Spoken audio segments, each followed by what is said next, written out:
pledge allegiance to the flag of the United States of America, to the republic for which it stands, one nation, under God, indivisible, with liberty and justice for all.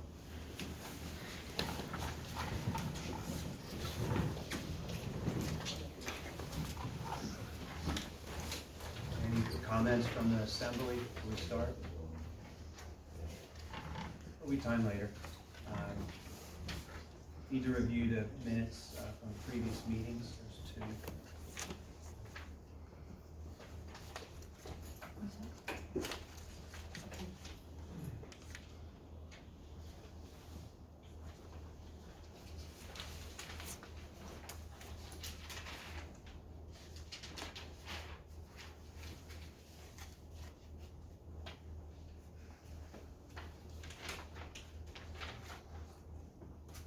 I'll make a motion to approve the minutes for the June 21st meeting.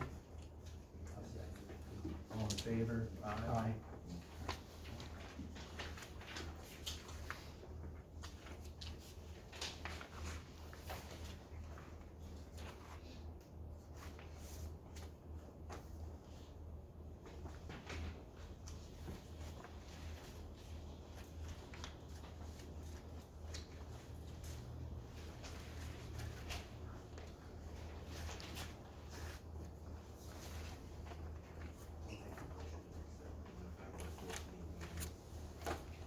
I'll second that. All in favor? Wait, you're at the November 4th. Yeah, November 4th. I would recommend that you modify the reason for executive session was to interview consultants. You did not discuss an application in executive session. See that? I thought you guys didn't interview them. You told me you only had the one person already picked.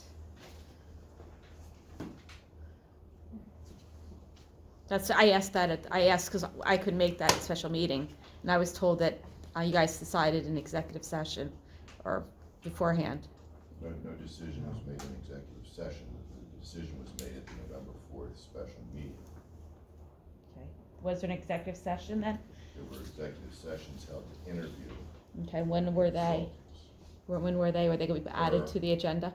Per the meeting minutes on October the 28th and on November the 4th. Yes. So the minutes should reflect that that's the purpose of the executive sessions. So I recommend that you modify your minutes to reflect that the purpose of the executive session was for interview of candidates, not for information regarding the application. We did not discuss any aspect of the application. You modifying your motion? Yep. To what Eric said. Why don't you make a motion to amend the meeting minutes first? I'll make a motion to amend the meeting minutes to what Eric I recommended. can't hear you, Alan. I'll make a motion to amend the meeting minutes to what Eric proposed. You know, November 1st and 4th is when we actually made the decision, right? So what dates were they for public record? October 28th was when we interviewed people, and the November 4th meeting, the one that was advertised, that was to actually select one. We also had an executive session before. I think there was 2 executive sessions. Yes, What was the other executive session date? November 4th. It's You right had on one the at the minutes, same right- time. Okay. Right on the minutes. No, Oh, I don't know. I don't have the minutes, so I don't know. October 28th and November 4th. So if that motion was made, seconded, I'll second that. and this would just be to amend. Aren't you supposed to notify ahead of begin the meeting when there's executive session, so that we know that when they were? So It was announced on November 4th. yeah. Well, I unfortunately 4 o'clock on a Friday. Okay, well, Yeah. that doesn't mean it wasn't announced. You should vote on it. Okay, all in favor? Aye. Okay, now you can make the motion to approve the amended minutes. I'll make a motion to approve the amended minutes. second? I'll second that. All in favor? Aye. Okay.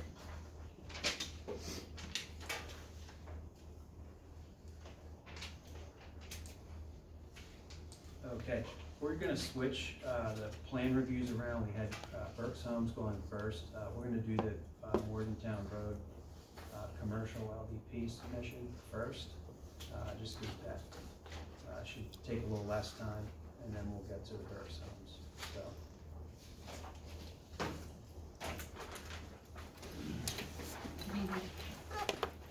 So the plans you have before you haven't changed much since you saw them for preliminary plan.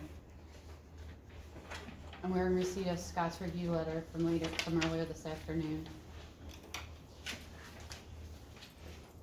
Do you wanna hit on, or do you want? We can go through that. Well, can you just provide an update from then to now as far as what was covered, what had been done? So I think at that time there wasn't, well, can kind of just discuss through here, the PennDOT HOP had been submitted and going through the review process with them, so some of the signal changed slightly based off of some of the comments from both PennDOT as well as the supervisors for some of the layout and some of the circulation at that intersection. With the exception of that, I mean, the HOP had proceeded and it's still in progress. As far as the stage of the HOP submission, where is that at this point? I think it was reviewed a few times. It's been reviewed one time at this point. We had some preliminary dialogue with PennDOT through the TIS process on conceptual plans. So we did get some preliminary feedback on layout, things of that nature. Once the traffic study was approved, we did make a formal submission of the HOP plans, the traffic signal plans. As Scott referenced, we were before the board. There was a number of forms and paperwork and agreements and things of that nature needed in conjunction with the application that were needed from the township. Work with the board on those signatures, included that with the application. A number of those were related to the traffic signal. As Scott mentioned, we did work with the board on the final configuration of what they were looking at as far as pedestrian accommodations, pedestrian crossings, things of that nature. Those plans were submitted to the department over the summer. We do have a review back from them. The department was comfortable with I'll say the pedestrian facilities that were recommended by the supervisors for the crossings and things of that nature.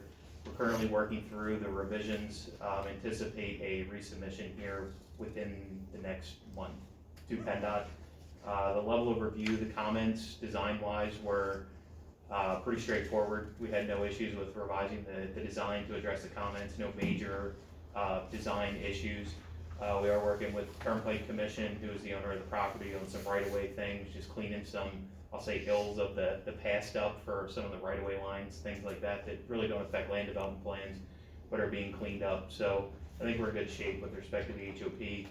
My expectation would be on the next submission, we'll have a pretty clean letter as it comes to the design, and I'll just have to work through the final administrative items. I can touch on some of the comments in here from the letter. I don't think we have to touch on all of them. That are probably worth just pointing out. Given the fact that the letter was issued today, I did reach out to them and have a conversation. Up front, I know the intent was to ask the planning commission for a conditional approval of final plans. I think it's a little premature for the supervisors to do so. I think there's some things that we would like to see from the supervisors on that end of it, but for the preference of the planning commission, I know that is one of the questions that they will be asking. So to that point, I think some of the comments that remain here, we go through those and then keep that in mind as we're proceeding through. Comment number 2 was really the architectural scheme. I'm not too sure if that's something you would like to see up front with these buildings or not. I guess that's soon to be provided. Warehouse, we provided the restaurant and retail. They would have to know who's coming in before we'd be able to provide architecturals for those two facilities. I don't know how much that would play into your decision on the final plan for this or not, but that that's a comment there. On the first page, that's really all that remained to be addressed. The second page, number 3 was just a cleanup as far as layers shown on the plan, as well as some of the gore that needs to be shown on the exiting part of the warehouse. Pretty minor changes, to be honest with you, on that comment. There was a parcel between the south end of the signal and the cemetery. They have acquired that, some of the comments that we had there, so that allowed for some of the improvements at the signal to occur, as well as there's an easement through there that will be provided to the township for access over to the ball fields and the park areas, even though it's a limited access. It's still something they have provided. The NPDS permit, that is one that they have had submitted. There's the administrative review, but that review is still pending. That's one of the bigger items there that I think it would be something until there isn't a technical review issued by DEP before the supervisor should recommend an approval. Again, to that same point, if there was a recommendation by the planning commission, it is at their own risk of proceeding with that. If it's a substantial comment, that would be deemed necessary to come back for that approval, then they would have to do so. And we've received completeness today, so we're in technical, and we would assume we'd have technical comments prior to the next supervisors meeting. So anything that would come up in technical at this point, we'd be able to address. The third page, comment number 3, we got into the PennDOT position, where they're at in that review. Some of these other comments are really just acknowledgements that they will take care of, or waivers that have been addressed. To point out the comment number 8 through 10, the 2 authorities, the water and the sewer, are concurrently reviewing this plan. They resubmitted to them at the same time as this final plan. They have had review comments back from them to this point, so they are working through a review. Electric utility company, typically they won't provide an approval until a final plan is approved, but I don't know if there was any correspondence or any feedback from them at this point. We had initial contact, but we haven't proceeded any further with that. We know where we stand with approvals. Okay. I think you did forward a correspondence on that one. I believe it was probably a while back. Yeah. So that, again, they won't issue any kind of a review letter until there is final plan approval.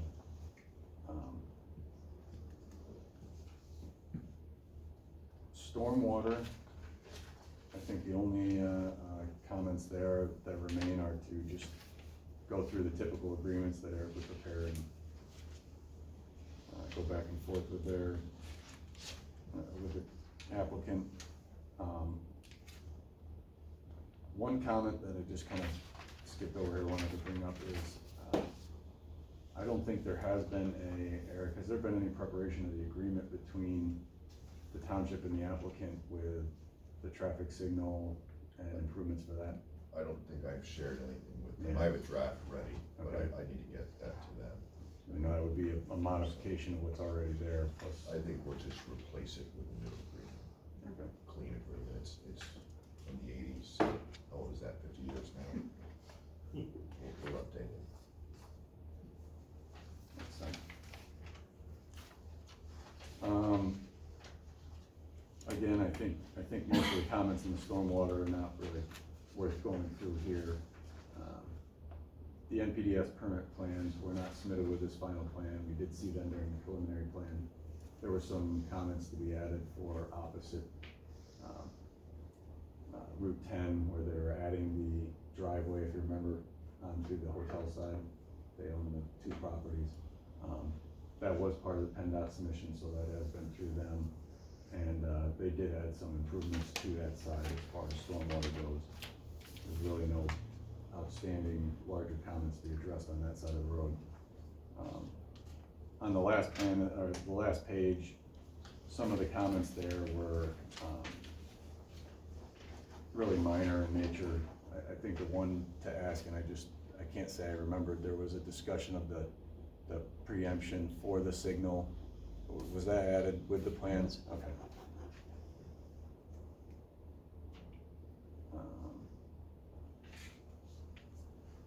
Yeah, again, I think the comments at the last page were minor comments to address the easement that was added to the southern part of the property when they acquired that property from the cemetery, and how that would, the access would be limited, but, that's kind of a quick overview of the comments that remain in the letter. I don't know if there's anything you'd wanna add to where we're at I on think that. you've summed it up. I mean, we're working with PennDOT, we're working through the NPDS process. We're basically down to agreements and cost estimates being put in place for both the sewer and water authorities. There was a question in the letter, I did skip over that, but it was about the southwest corner of the traffic signal, and whether or not there was an easement or right-of-way for the traffic signal, and it was determined through the PennDOT process that they are able to work within the existing easements that were there when the other mall drive was created, and the PennDOT right-of-way, so there isn't any additional right-of-way needed at that location. So, I think that's where this stands as far as, what needs to be provided. I think it is the NPDS permit approval, a technical review on that, the PennDOT approval, but at this point they have been through the process where the plan, for the most part, reflects the requested changes from PennDOT, although they still have to go through the HOP process. The authorities, still are looking at the review. About some of where we're at currently. I may add now to that, if we go back to 3A, your comment on the parking and driveway system. WB 67 still conflicts with the curb. I would note that preliminary plan approval condition 5 requires a zoning officer sign off on the ultimate design as well. So for the file, we would need, whenever that final design is acceptable to you, Scott, it would also need something in the file saying the zoning officer finds it acceptable. That was the parking at the restaurant for the loading zone. That was that 3A though, is the, Correct. WB 67, Oh, was which it? we talked about. That one required the zoning officer as well for the preliminary. Correct, remember, and I think you got a determination So we can follow back up and then get that from Terry. he didn't approve of whatever the design was at that time. That was the loading areas. The loading area. Yes, that was the loading areas. So we need to circle back eventually To get that approval. his satisfaction is Okay. required, not just an engineer, so. Sure, yeah, I think we did have that, We, whether it was verbally or by I thought we had email. something in an email from Terry on that. Yeah, I think there is something to Okay. document that. Okay. Yeah, I'm positive on that.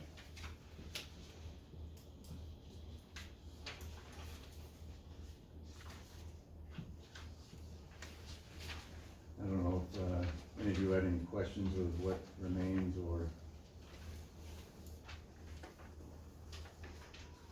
where we're at in the process. Well, there was one from the police department about the traffic, so I guess a left turn out of the.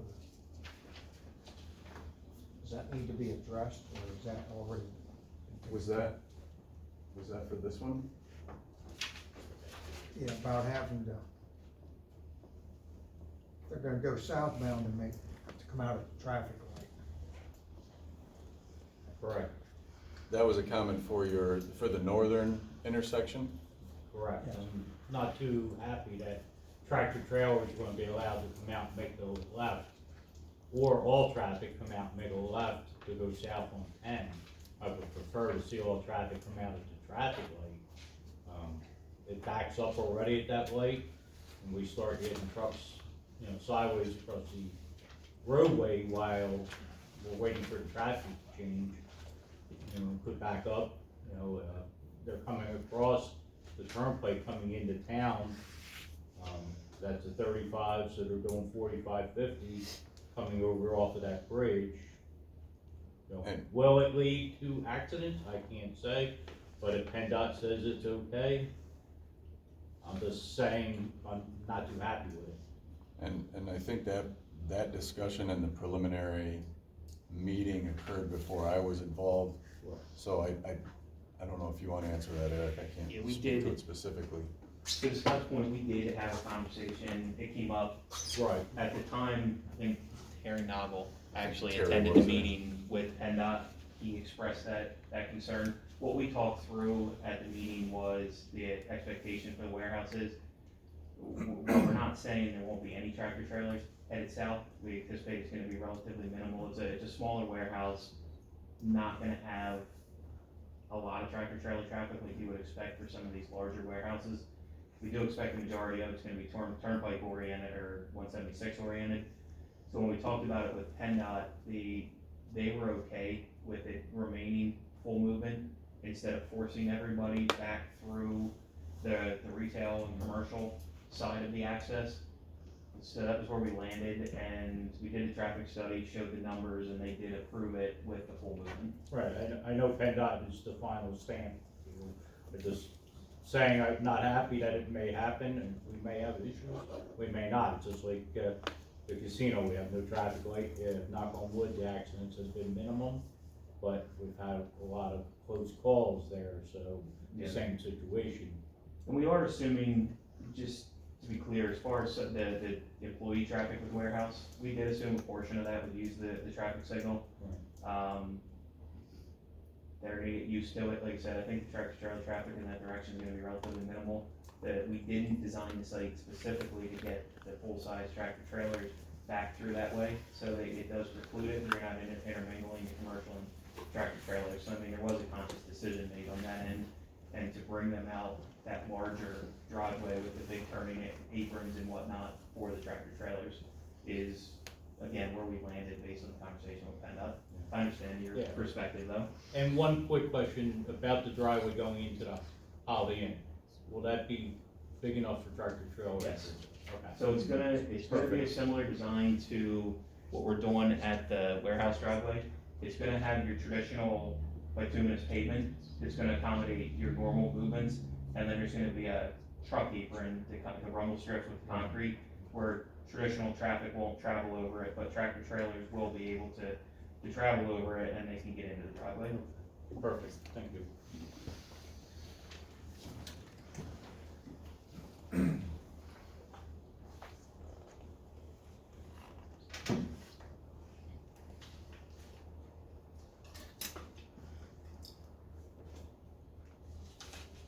So if there's no other questions really, then I guess at this point, as I said, because of the discussion I had with them before the meeting, their intent was to come and ask for that conditional final plan approval from the planning commission, conditioned upon satisfying the letter.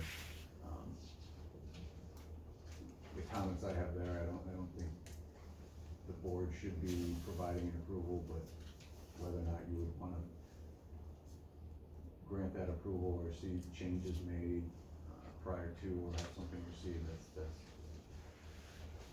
your call on how you wanna handle that part with the request. So your review was as a final, So they did come through with the preliminary plan approval already, or did come through and receive the preliminary plan approval from both, planning commission and board.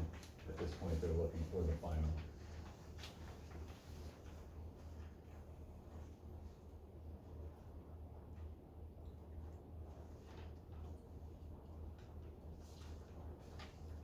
I'll make a motion for conditional, recommend conditional final approval for the So- Morgantown Road commercial development, Subject to, subject to, craft engineering letter.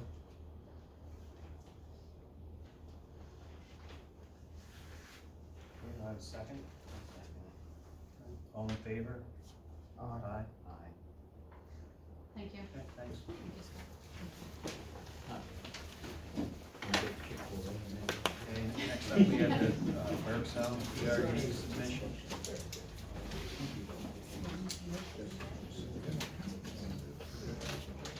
I'm gonna excuse myself, members. If you'd like to introduce myself and give an overview of the PRD process. All right, have a good night. Yep, thanks. All right.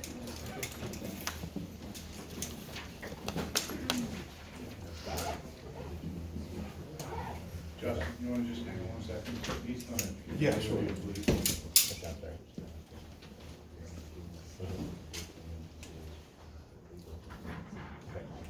So I just wanted to take a moment to introduce myself. My name is Michael Gill. I'm an attorney with the law firm Buckley, Bryan, McGuire & Morris in Westchester. We've been retained to serve as special counsel for the Planning Commission with regard to this PRD application. So first thing I want to do is thank you all for welcoming me to Carnarvon Township, and I'm happy to be here. I think it's appropriate just at the outset to give an overview for members of the public who are here assembled on what a planned residential development application is. It differs a little bit from a typical land development application in that it provides the opportunity for an applicant, greater flexibility for an applicant in designing a development which it proposes to the municipality. In a lot of ways, the PRD process is similar to typical zoning and land development, but in that flexibility that is permitted under the ordinance, it differs to some extent. So what we're going to hear this evening is an initial presentation from the applicant for this application for tentative approval for a planned residential development. This is being done pursuant to an ordinance, a zoning ordinance that the board passed earlier this year, ordinance number 313. My understanding is that that ordinance is the subject of ongoing proceedings in the Court of Common Pleas under a challenge to the adoption of the ordinance that certain people have lodged. But nevertheless, while those proceedings are ongoing, the applicant has decided to submit their PRD application. The municipality's planning code and the township ordinance have a procedure that is set up for the review of that application. And as I said, this is the first meeting of the Planning Commission to consider this tentative approval application for the planned residential development. There's been a review letter from the township engineer, that one. I have it here electronically anyway.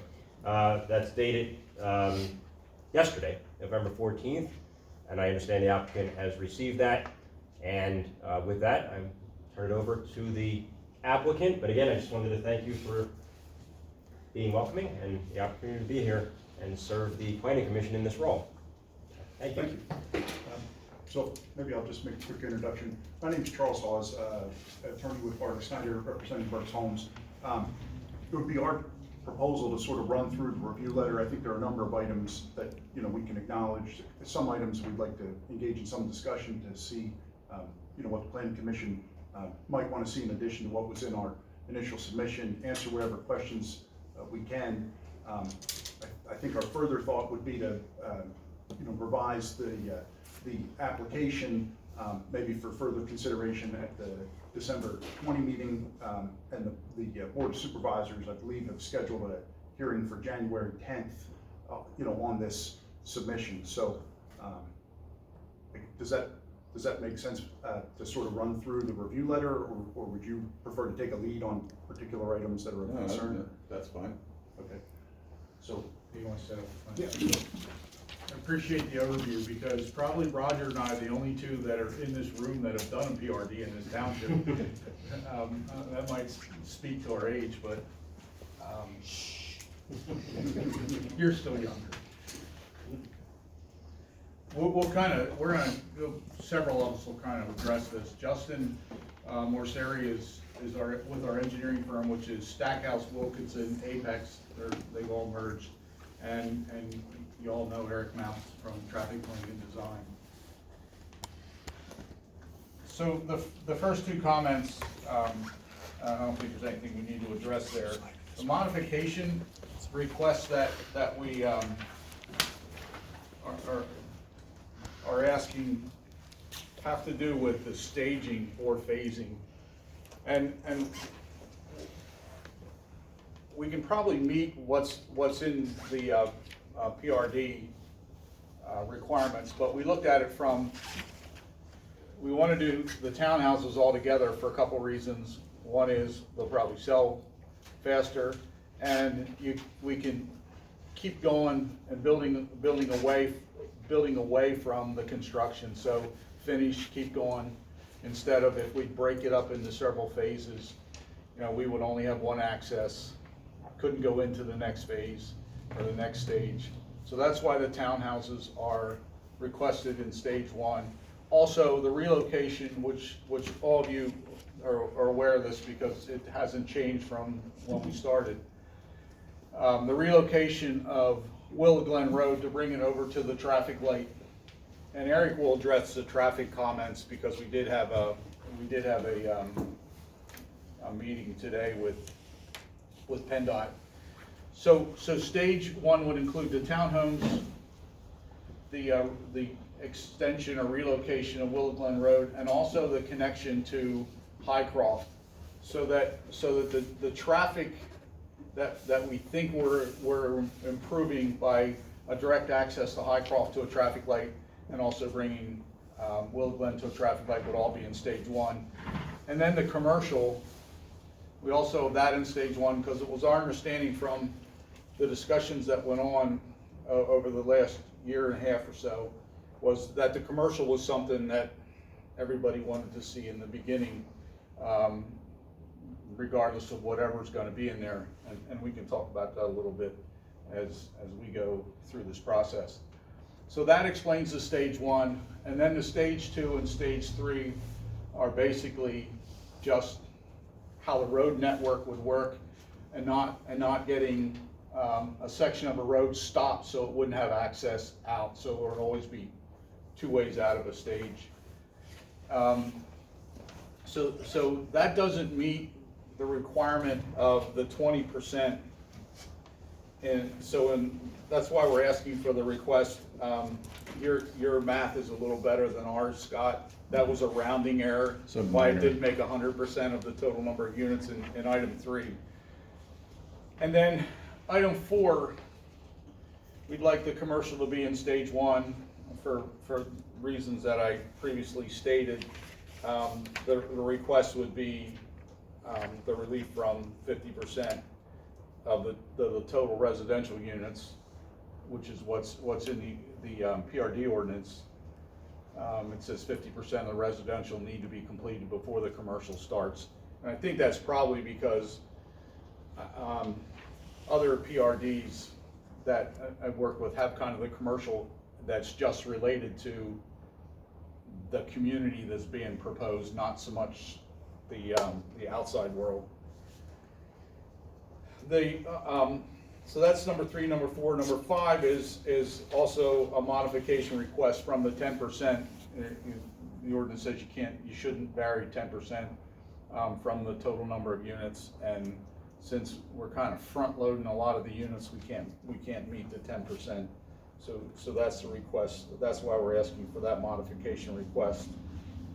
I'm going to skip over 6 and we'll come back to it.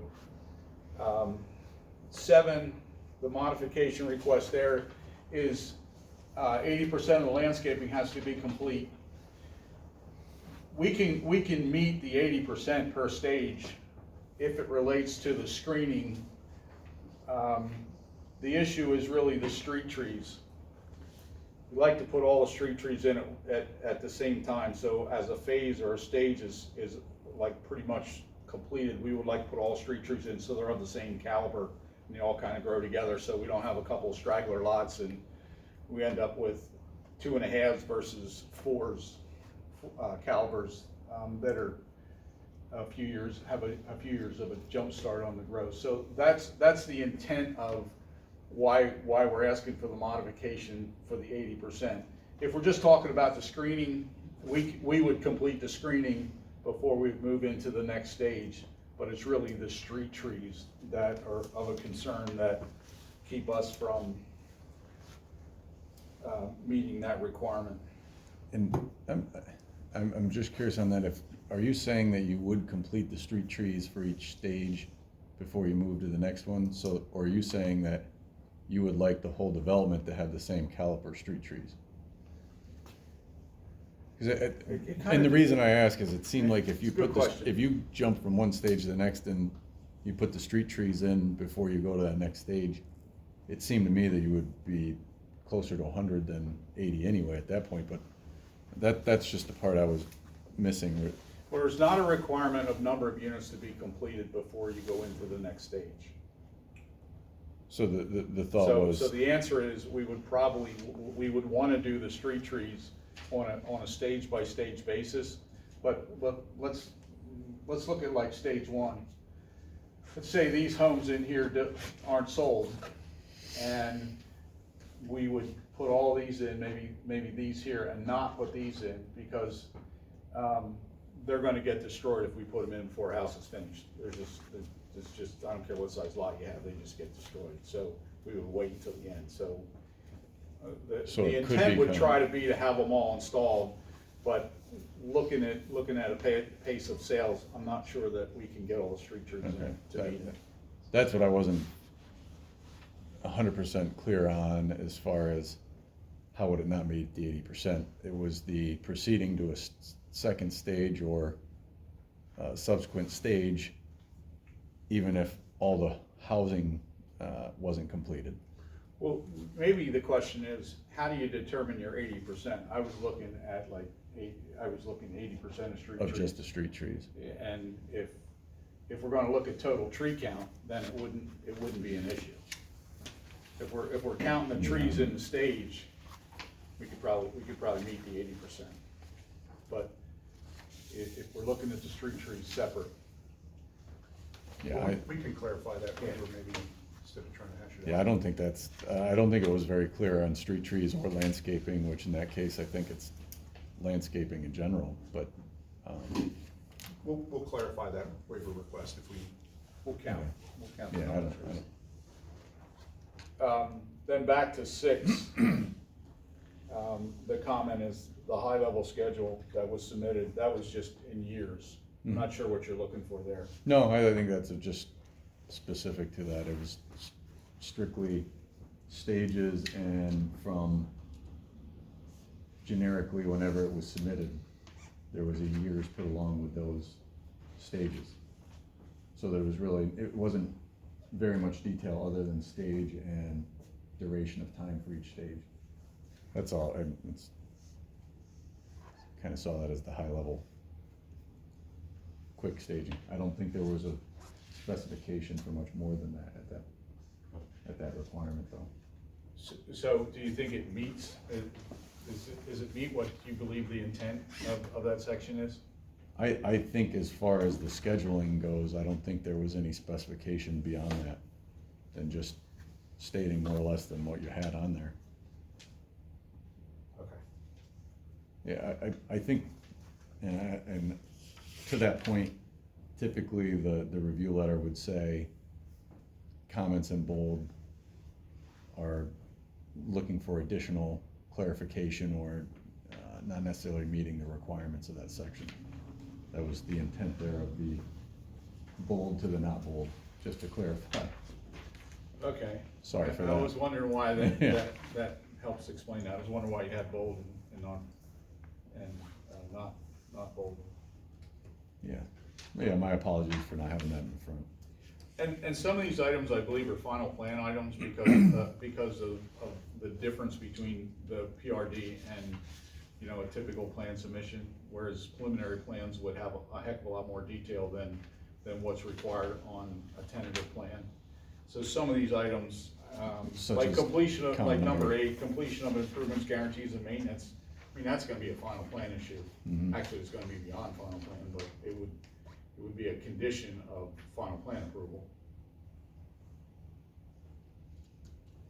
Yeah, I would agree with that. I think some of those comments are a procedural statement of what's required on of the PRD, but not necessarily strictly for that tentative plan.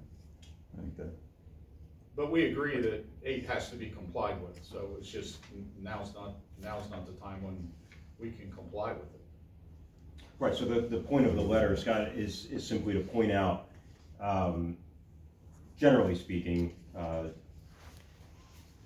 elements of the ordinance that have to be met.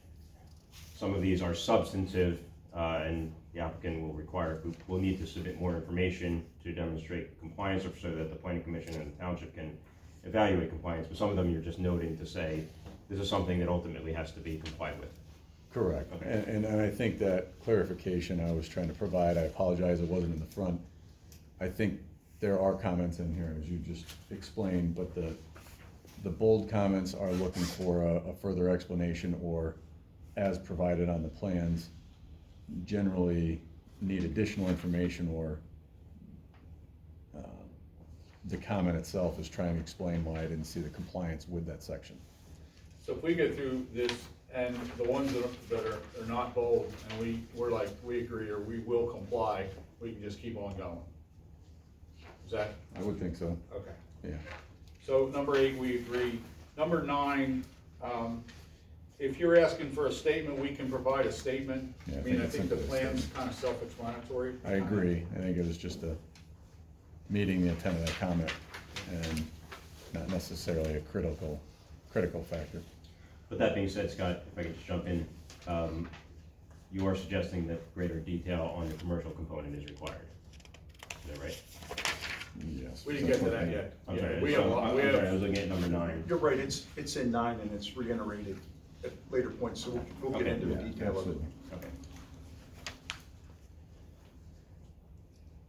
So 10, this might be a question for Justin to answer, the access to the open space. Well, I believe, Justin, when we talked about this, we'll show access to all the open space. Yes, correct. It hasn't been fully, detailed or designed yet, but the intent is to provide some form of access to each individual open space. Number 11, the feasibility of water and sanitary. I know you've had some discussions with the authorities, and we will get serviceability letters, and then between the public hearing and the final plan, the plans will be submitted to the authorities, to water and sewer, and to gas and to electric when that time comes. But there's not enough detail on these plans to send to them at this point.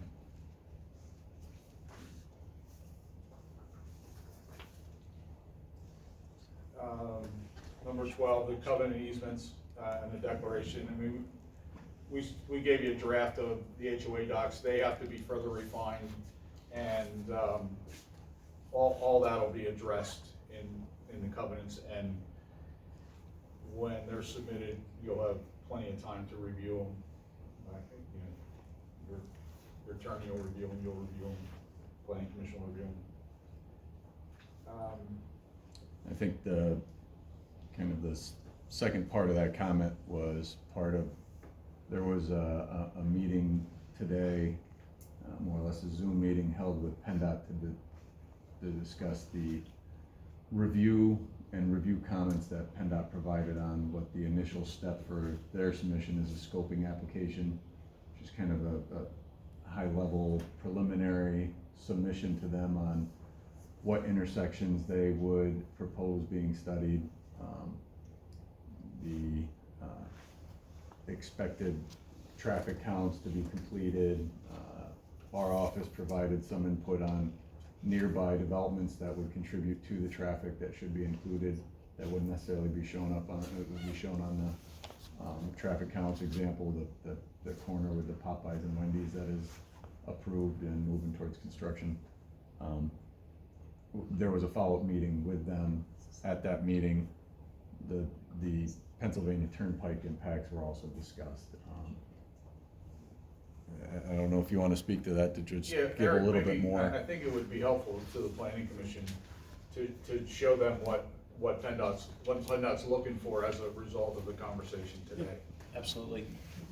So as Scott indicated, the meeting was with PennDOT, the permit manager, Melissa Maupin, Brian Boyer, who oversees the private development and HOP portion side of things, and their consultant. Scott had attended for the township, and we talked through, we had submitted a scoping application for the project, which is the first step in a traffic study. That application outlined all the particulars of the traffic study to be done, as Scott said, intersections, time periods, future years, traffic generation for this development, things of that nature, to make sure everyone's on the same page before we do the detailed traffic study. We have everyone in agreement with respect to the framework of the traffic study and what it's going to be looking at. A lot of the discussion during today's meeting centered around access for the development and how the access configuration would ultimately look, and permitted movements, as well as the IOP portion that we're referring to here. So from an access perspective, PennDOT was supportive of the relocation of Willow Glen Road and providing the access internal to the development, which ultimately will provide access to the signalized intersection at Crossing Boulevard. So you will ultimately have the shared connectivity for this area through that signalized intersection that would serve this development. There is the rear connection to Hunter's Hill on the northern end of the property that provides access to that residential community to the signal. And as I said, obviously provides the relocation of Willow Glen to the signal as well. We have had some preliminary conversations with the Turnpike Commission and their engineers on their project in this area. It is milepost 298, which is the Morgantown interchange east to milepost 302. It's a 4-mile stretch that they're doing. It involves, I believe it's 3 bridges that ultimately would get reconstructed in conjunction with that project, one of which is the Main Street Bridge over the turnpike in this location. They have provided us some preliminary plans on what they're thinking in that location. In general terms, we don't think it is going to affect the layout of Willow Glen and the relocation shown. Their plan, as based on what we have right now, shows a minor shift of Route 23 heading from east to west. It's going to shift a little bit to the north onto a new alignment for a bridge. The bridge actually, so the bridge is currently right in this location. The bridge is actually going to get wider and be shifted on the northern side, and 23 is going to shift on that alignment. So in general terms, from the plans that we've seen, the shift begins generally right here at the end of the IOP property and heads west over to Valley Road is essentially the shift that's occurring. But as I said, we're going to continue to coordinate. Based on the meeting today, PennDOT came back and said that they are going to track down the definitive plans from the design consultants. Scott, I think you had mentioned you had reached out to try and get the detailed plans. We had as well. They gave us some very, I'll say, generic plans that were done, I think, for presentation plans for the municipality showing that. PennDOT had committed to, they're going to try and get us the actual detailed plans so we can see right-of-way lines, things of that nature, just to make sure this area here is coordinated between the two projects. Other access for the development, real quick on stage 1 shown here for the IOP. We talked about an access directly to Route 23 to serve that portion of the property.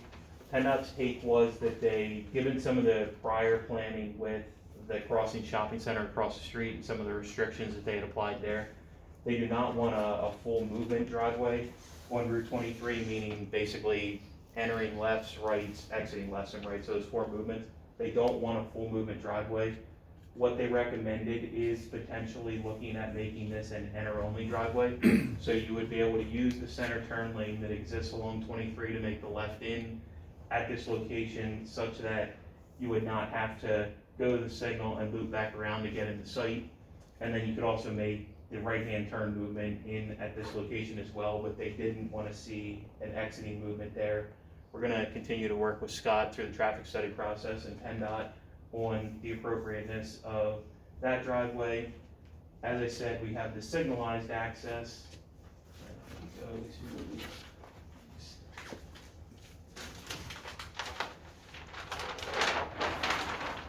to point of reference, signalized intersection here, and then this shows the eastern end. We had initially gone into PennDOT for an additional driveway in this location on the eastern end to serve this end of the residential community. We had initially gone in and proposed to make this a 3/4 movement driveway and actually restrict the exiting left-hand turn movement. PennDOT came back and said, given the number of units and the relatively minimal amount of traffic they would expect using this, and the fact that the pork chop islands, they're finding more and more that they're just not obeyed. They're easy to make illegal movements. Their preference was actually to make this a full movement driveway. So the configuration that we're contemplating based on the feedback today was full movement on the eastern end, signalized access, and an enter-only driveway to the IOP parcel, obviously with the relocation of Willow Glen Road. We did talk about the signalized intersection itself and how that alignment will work with respect to lanes and configuration and aligning with the shopping center across the street, which is obviously going to take some coordination as the project moves forward, but we did have some very productive conversations on how this intersection would ultimately lay out. So it was a productive meeting. I think we got a lot of good direction on what PennDOT is ultimately going to see from an access perspective. They did make it clear they do want to see for all of the driveways, you have a center turn lane all along Route 23 for left-hand turn movements. They did indicate that they are going to want to see separate right-hand turn lanes approaching each of the driveways we propose that allow entering movements to get those right turn movements out of the through travel stream. And then we did talk about the IOP piece itself, and I think it's kind of linked to Scott, to some of the comments you brought up as far as just looking at some general layout of that, making sure that the access locations are laid out such that it provides for good internal circulation.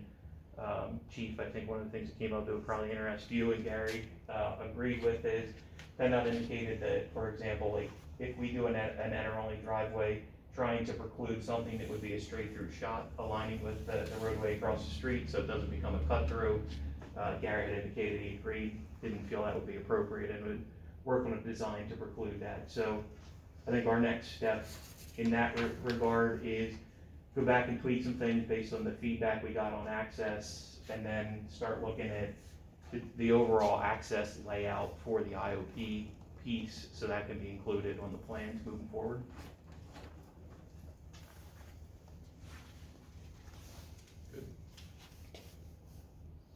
Into the commercial area, is it just one access or multiple accesses? So there would only be one that enter only, based on what PennDOT, the PennDOT feedback in their Route 23 being their road, they only wanted that enter only. The other items we talked about is once the layout gets constructed, what's labeled as Road A here, which is the Willow Glen relocation, there will likely be access off of that into the development. And the other thing we talked about with PennDOT is for the link between the traffic signal and Road A, they talked about as long as we stay 150 feet back from the traffic signal, and the study shows that the queuing from the signal wouldn't block a driveway, they would likely consider some form of access in this area as well to get people out to the traffic signal. Some of their concerns is where that's located. I'm guessing that's about a 300-foot section, because 150 seem to put it about in the middle. Correct. Was with a driveway there entering that, how does that affect? I mean, PennDOT's biggest concern is their road. They do include municipal comments and try to take those into consideration, but if that were to back out onto their road and cause some kind of a problem, that would be one of their biggest concerns. But to your point too, Roger, the plan that was submitted, it shows the IOP location for that commercial property to be developed. It doesn't currently have the access points to evaluate what the real comments are, what the effect would be to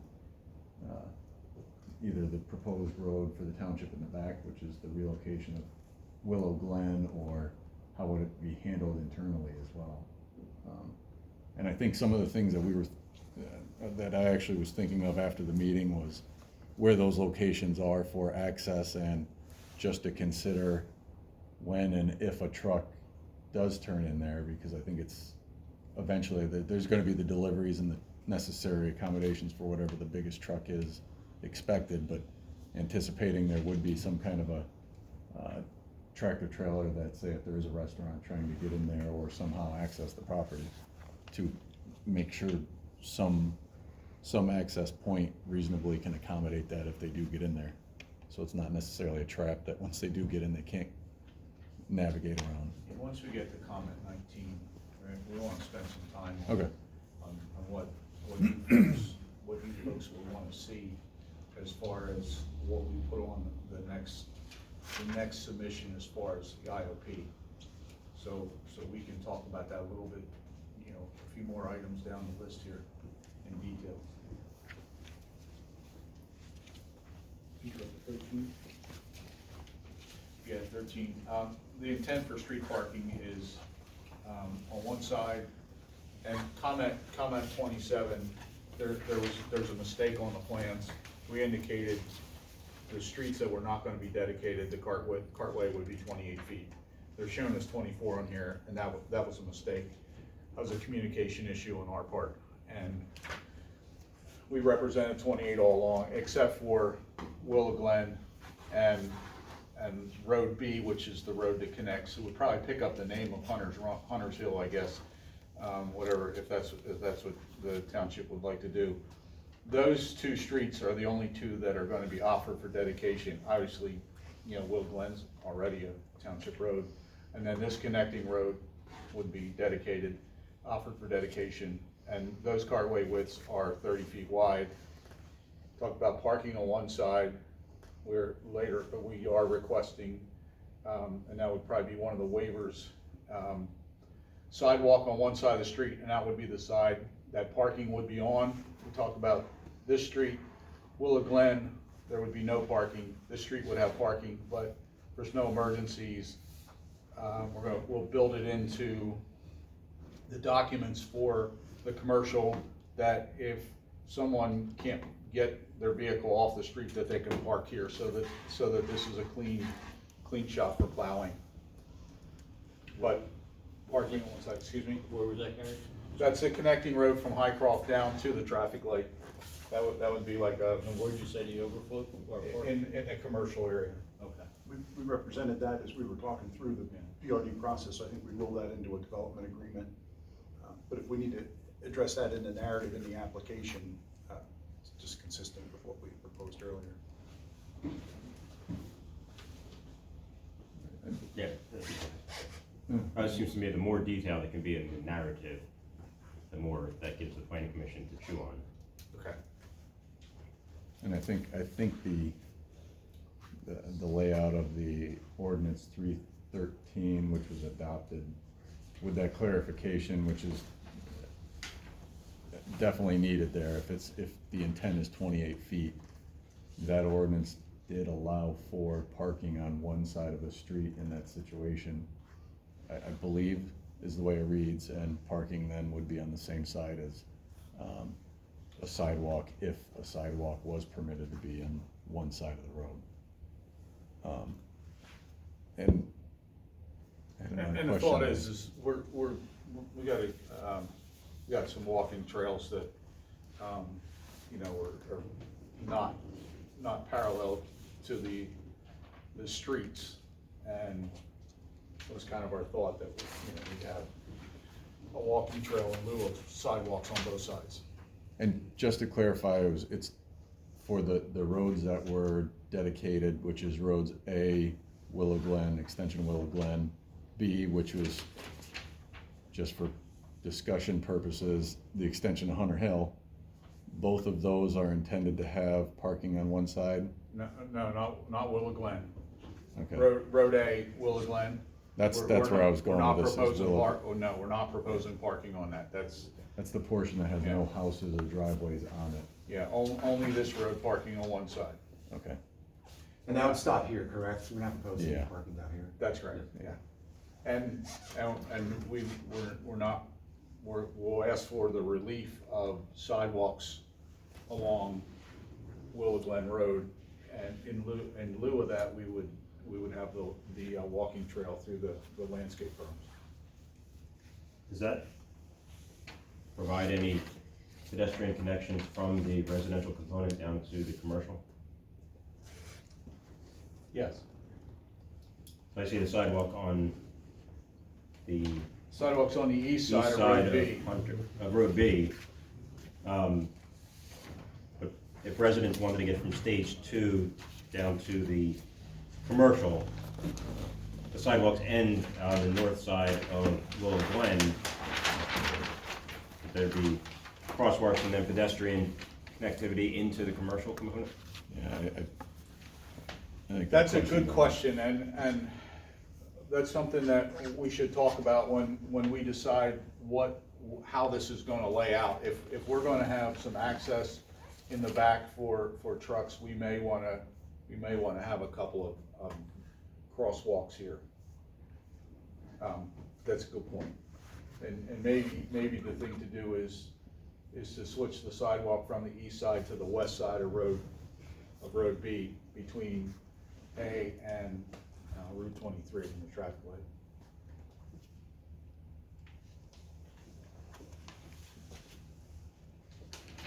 At this point, I don't know what other waivers, Justin, do you know any other waivers that we can think about at this point?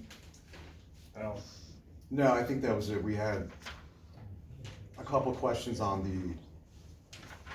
the active rec facilities for the open space, but I think that was it for waiver requests.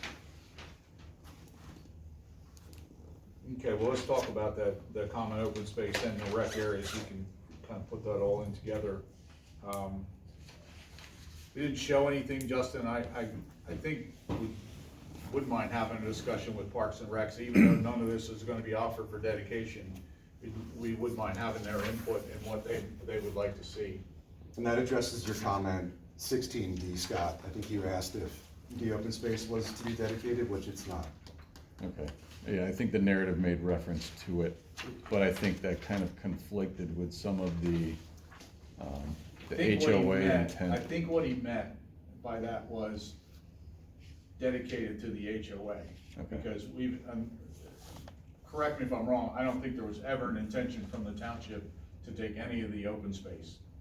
That was gonna stay within the HOA's responsibility. So I believe that's what he meant from that, but we'll clear that up, we'll make sure that. Yeah, you may have better record of that discussion than I do, but I'd assume that's the direction that it would go. Well, you guys are all part of it, you don't ever recall wanting a desire to take any of the open space. I don't think we want it. Yeah. Yeah.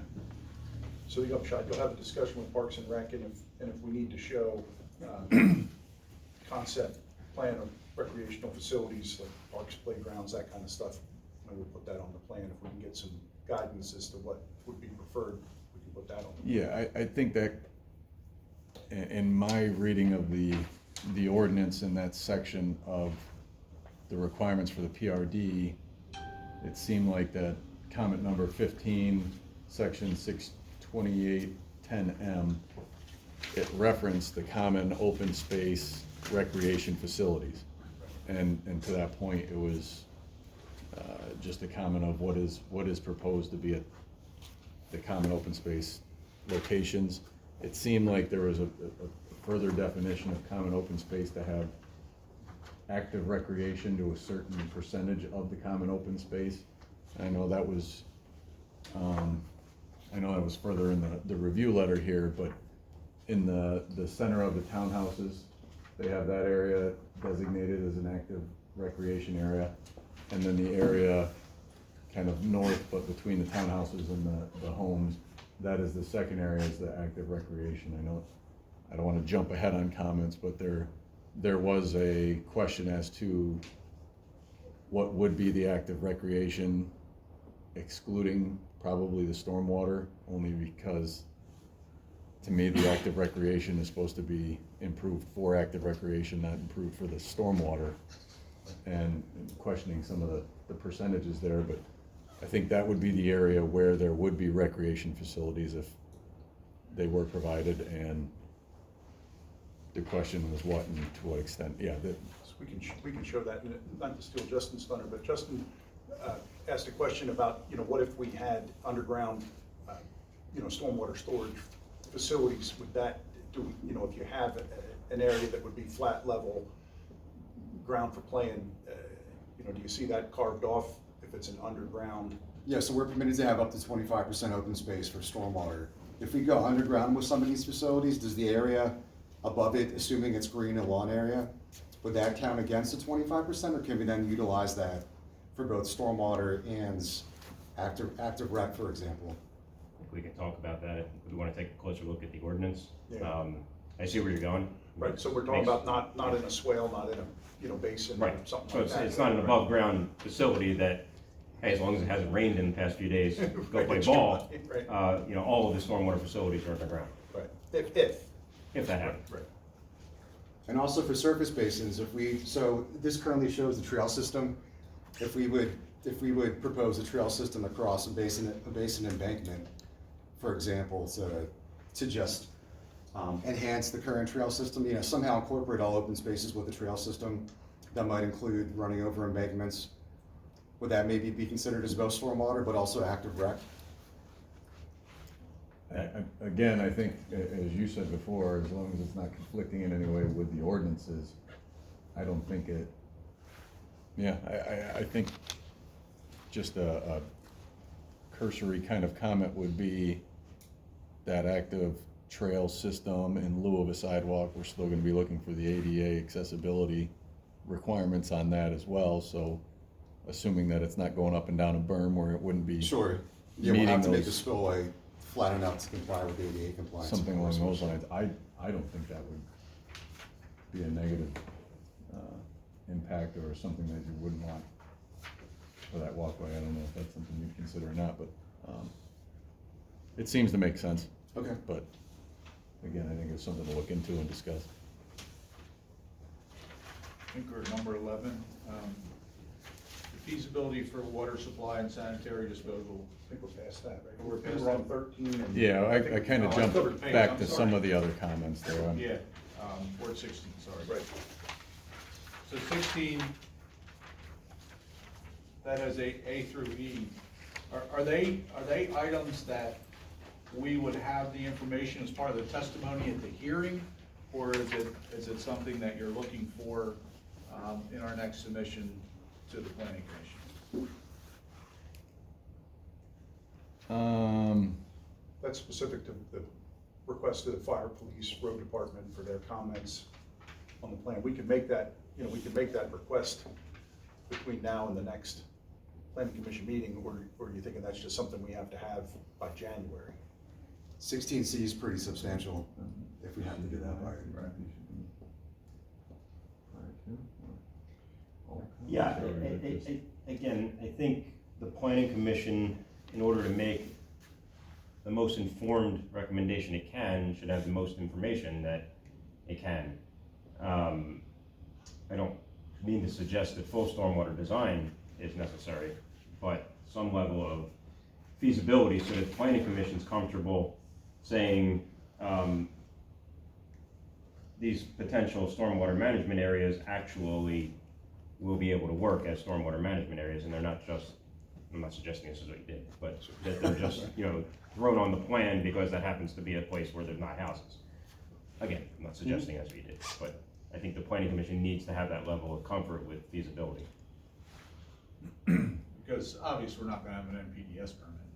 We can't even submit for an NPDS permit, so we won't even have that. We won't even have that for the hearing. I mean, that's a final. Again, plan. just, I don't wanna suggest just, because I don't wanna limit it, but at least some measure from a professional opinion to say, yes, we've looked at the topography of the site, we've looked at the layout of the site, this is where stormwater makes sense. Clearly, you're not gonna be able to do infiltration testing by December, but something that says, yeah, we've looked at this, again, from your professional perspective, and at the very least, we don't have any reason to think that this won't work. We have some grading already, so I least, think yeah. I think we can do that. Okay. I mean, I think we can address all that through 16. The only I have a comment on D. I'm not sure that's a relevant comment. You know, the taxes generated from the PRD can be allocated to the rec facilities of the development. So I don't think that's applicable. I think to that I don't think point, that's what he meant in the ordinance, or in that comment that he had. I agree that the taxes could be used towards a recreation fee. I think it's kind of a vague statement that it would be the only fees towards some kind of a recreation facility there. In my interpretation of the PRD and the requirements there, which we touched on, I think it was 62810M, it did reference a recreation fee. I think my intent of that comment was to say that there is part of the PRD plan recreation facilities that should be proposed, not necessarily provided by the township at a later date. Okay. Just don't want you to think that we expect tax dollars to go to the park. It'd be nice, but I don't think that's what the expectation is. And, you know, item, that 62810M, that's pretty vague in its comments, so. And we've already talked about the open space to be dedicated, so we can skip right over that.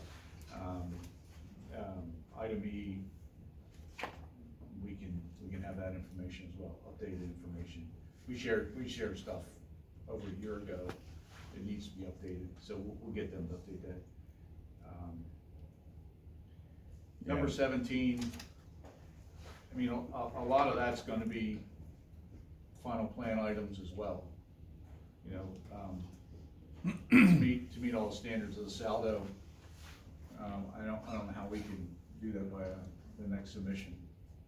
I mean, a lot of that's gonna fall into the final plan design. Don't you agree, Justin? Yeah, I mean, if it's related to horizontal layout, that can be complied with, but when it comes to vertical, you know, for vertical curves, anything profile related utilities, that's not gonna be done until later on. But if it's related to the horizontal component of the layout, that I believe we can comply with. Yeah, I think generally speaking, the comments that I have here, again, the bold being the more, the larger concern, I would agree with what you're saying, that I think the intent of that comment is to say that yes, it's going to need to comply with the saldo as well as the zoning, and at a detail that we have here, trying to bring attention to the ones that may or may not comply by the review we performed. So with that as a focus, so 18 and 19 are ones that I know we discussed on our side, having some question. You know, we sort of show a lot for the IOP parcel, don't show the access. Eric provided, you know, some information regards provisions we're looking to make. I don't mean to steal your thunder, but is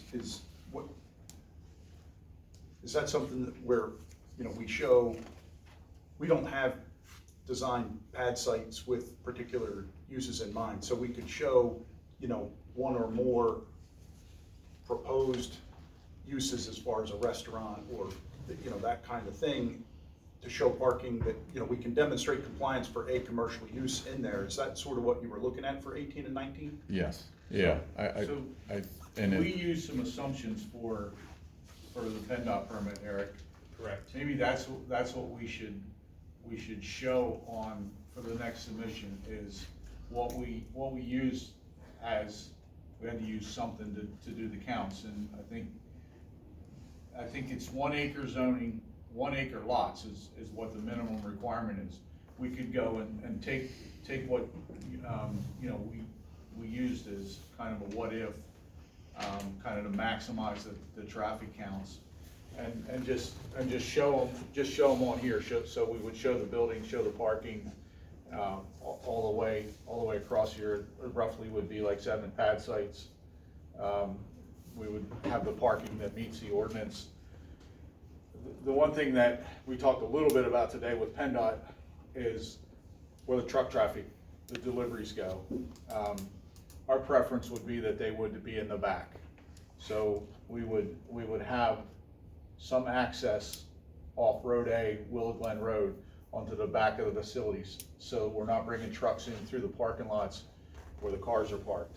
If we show something like that, would that be acceptable for you to take a look at, I think, rather than a blank rectangle? I think to the question you were asking, what is it we would like to see there? I think the PRD has to show the compliance with the bulk yard zoning requirements, similar to what's shown as the residential lots.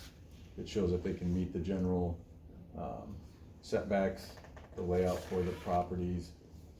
That gives you an idea of what the tentative plan is showing and what they need to stick to and have demonstrated that it can be compliant.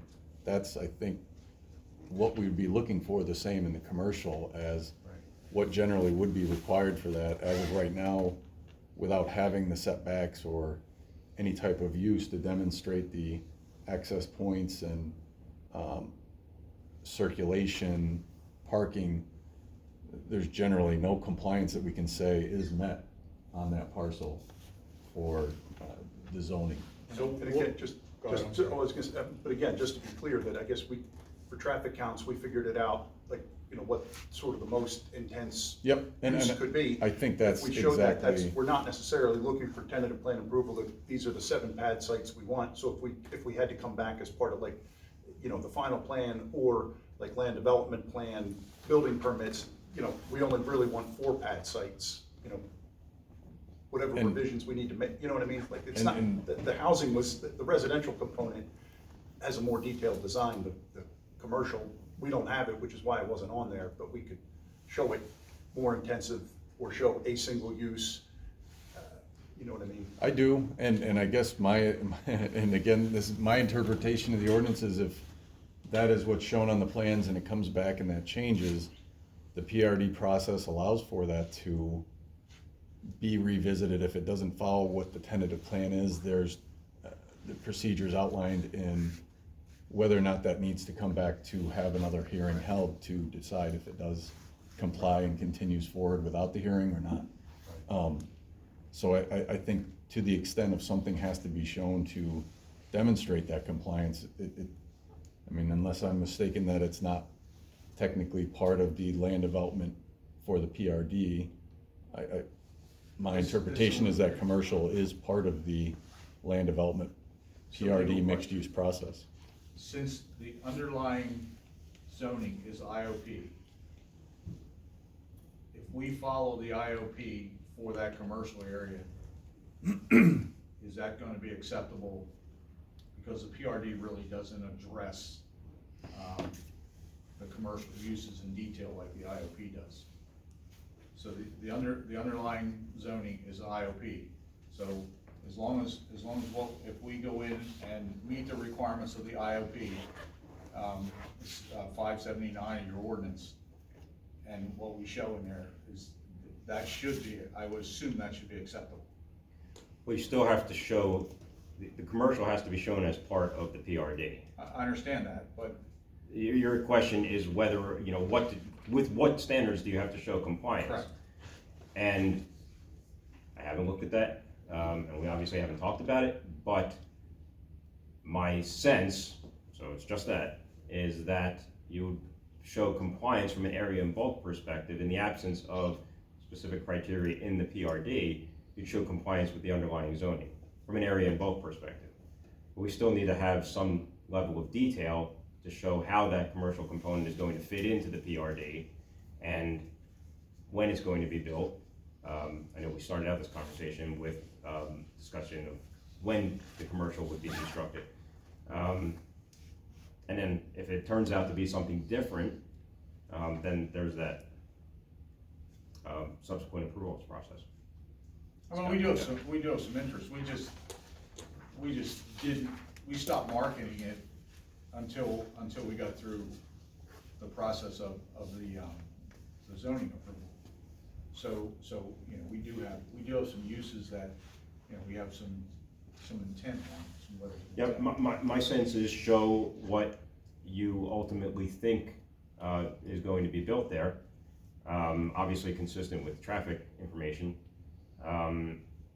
show how it fits into the PRD, and then if it has to change as a result of market conditions, then come back and have that conversation with the township at that point in time.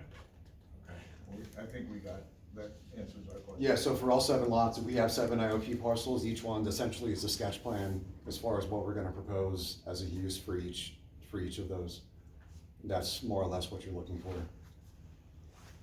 I would say yes. I mean, I still feel like the commercial portion of this is still tied to the land development plan for the lot. I mean, to me, it's the land development of that lot, and looking for that tentative sketch plan almost requirements for the PRD regardless of the plan itself would need to show those access points and circulation and general compliance, even if it was just one single lot with setbacks and what should be shown on a lot such as that. So a worst case scenario, there would be 7 different pads. Could be, correct. Right, Mhm. and in the future, that could get reduced by a couple pads. That's correct. So, And a so the worst revised- case scenario would be what we would see first. Consistent with what we use for traffic. Right, yeah. That'd be worst case.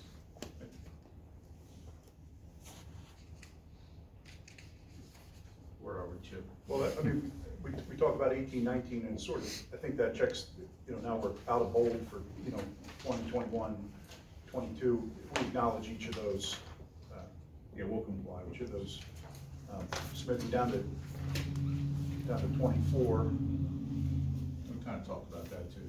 Okay. Justin, do you have anything, you need any further clarity on? No, I think we're good with 24. So 25 will provide, Just- 26, I'm sorry. Just to touch on 24, that was the requirement of their open space with the active recreation. Just speaking to the effect of how does the stormwater calculate into that number. I think your number on the plan showed it at like 34%, or I may have calculated that's kind of where I saw, so there was a buffer of if some of that stormwater took away from what that active residential area or active recreation was.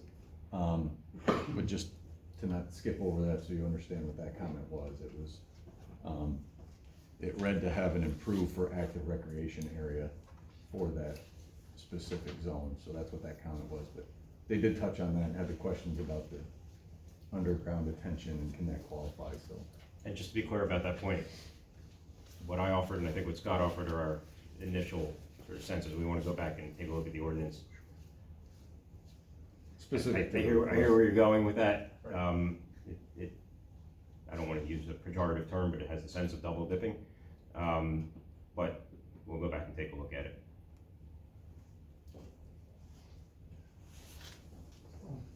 Concerning the open space, in here, it says it be no less than 1 acre in size for open space. Are we looking at any individual area as has to be at least 1 acre? Which section is that one? That's 628, 13C1. C1.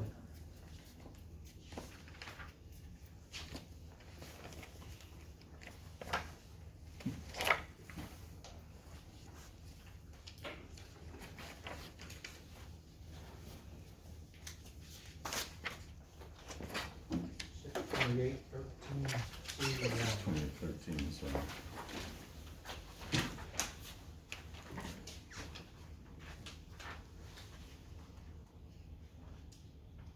Was this part of the 313 amendment? Yes, I believe the 313 amendment addresses that, I think.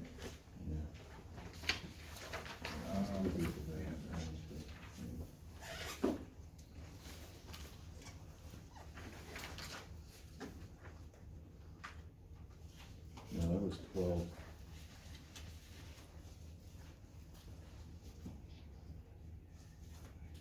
Area to be developed under the section.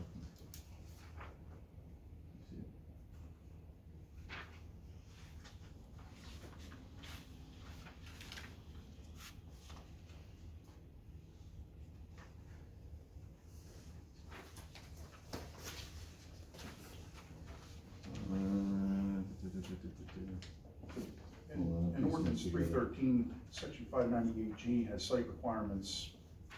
598G3 has reference to minimum gross area to be common open space with restrictions, but it didn't have that So 1 I acre think, limitation. I think that site requirement was prior to the amendment of, or prior to 313, and those included amendments. 313 established in addition to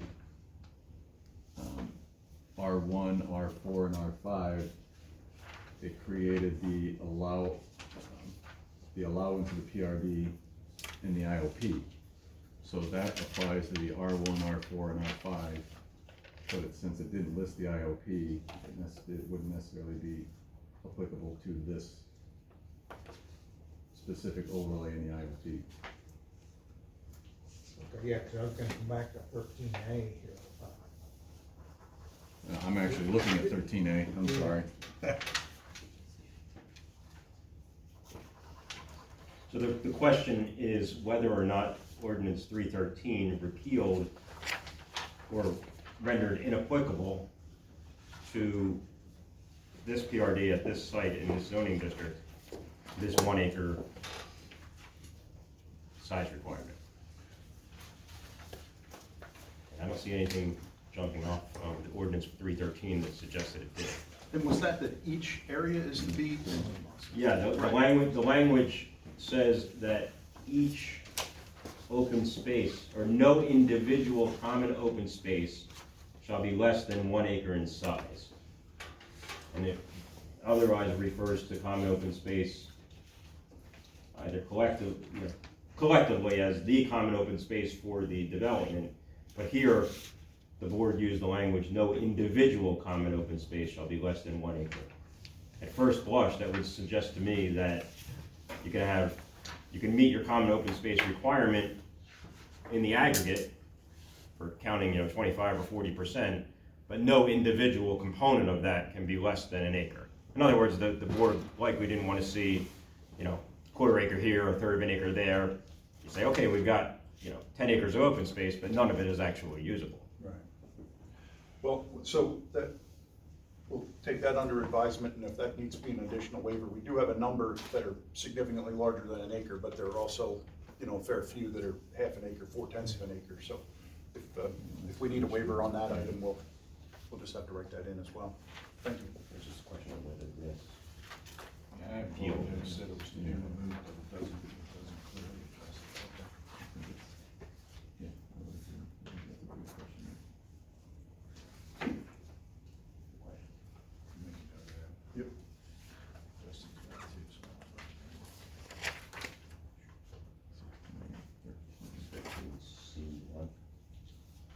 Mhm. Again, we'll roll that into the narrative if we have some different take after doing some study on it, and if we're not compliant, we'll include that in the waiver. 25, we talked about that. Yep. 26, in the zoning, in my zoning ordinance, I don't have a section 589. No. First glance, I think that's supposed to be 598. Okay, all right. Which comment was that, I'm sorry? 26.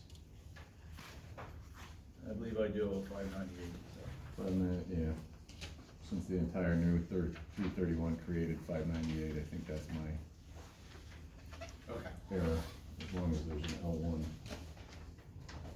Then that would make sense. Sorry, there's another way.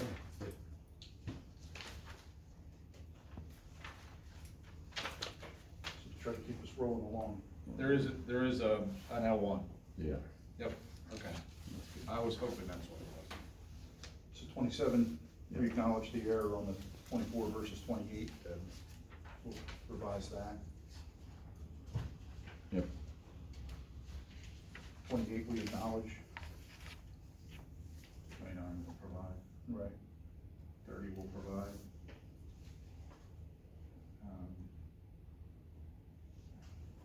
Yeah, we can provide screening to the common areas. I'm not sure exactly where. I think that was speaking more, I think that comment, 598 and 1, in the ordinance spoke to screening maybe being placed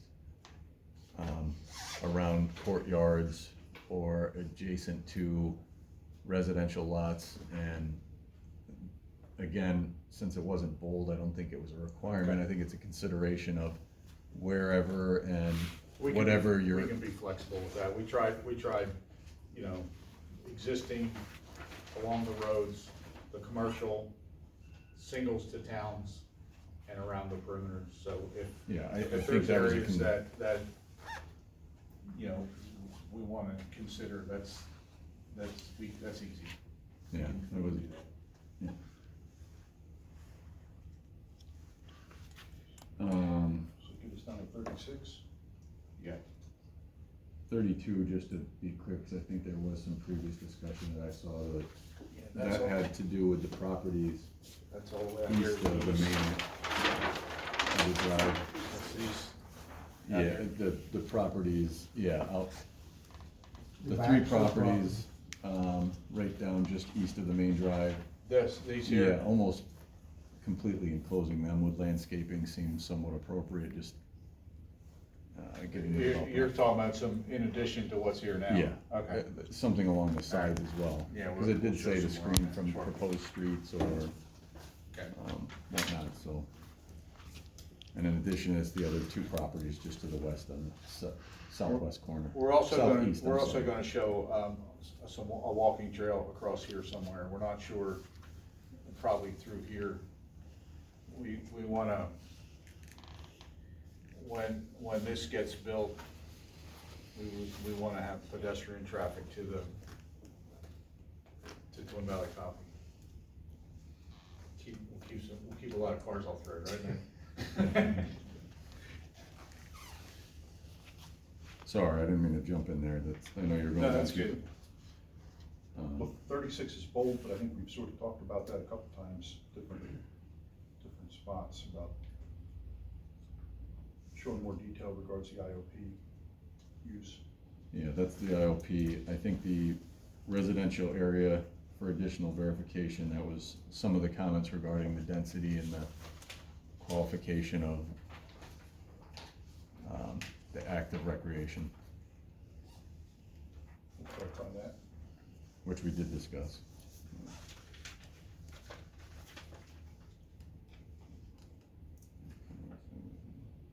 Provide additional info on 37.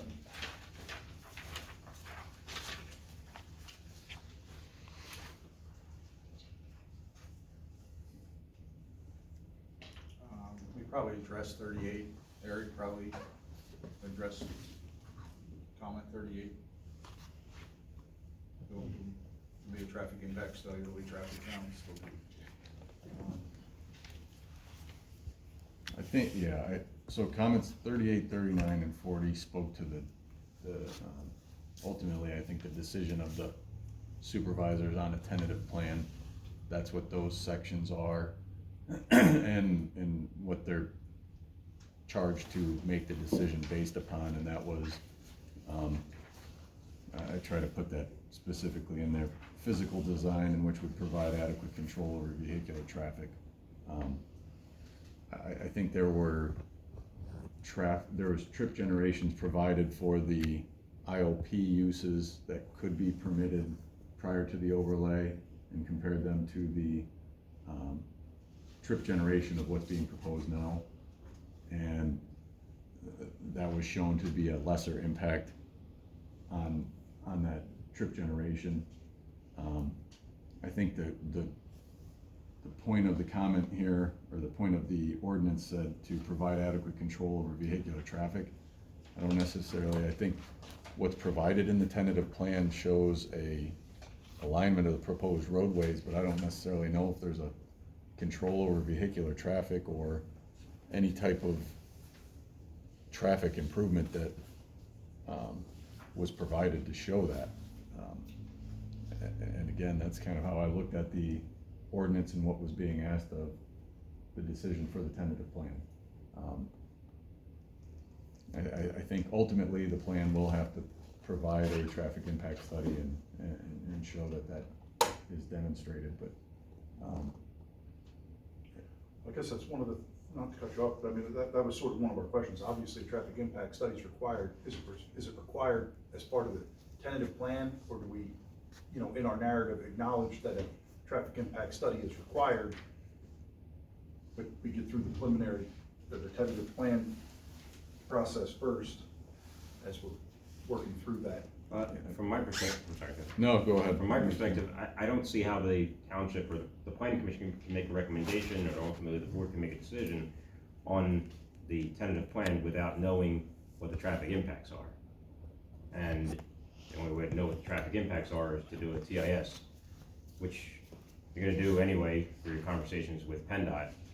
So my sense is that in order to give the planning commission the information that's needed, the TIS is appropriate. I guess the question is, when would it? The timing is the issue we're Timing. struggling with, given we have the PennDOT involvement. So the way PennDOT now works with the TIS process is we can't just do a traffic study and submit it and they review it, unfortunately, anymore. They have created a kind of a stepped process for working through traffic studies. So you start with the scoping application, which has all frameworks to make it so everyone is in agreement with the scope of the study. That is what we had submitted over the summer. Got comments back, actually just had the meeting today with them to discuss that. So it kind of leads you towards the length of time it takes to get that in place.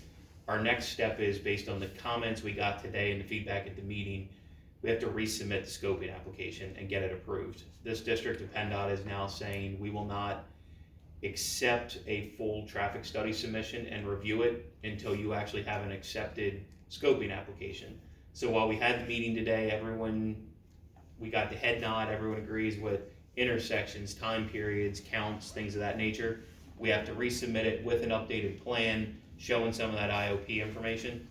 They'll approve the scoping application, and then we can give them the full traffic study.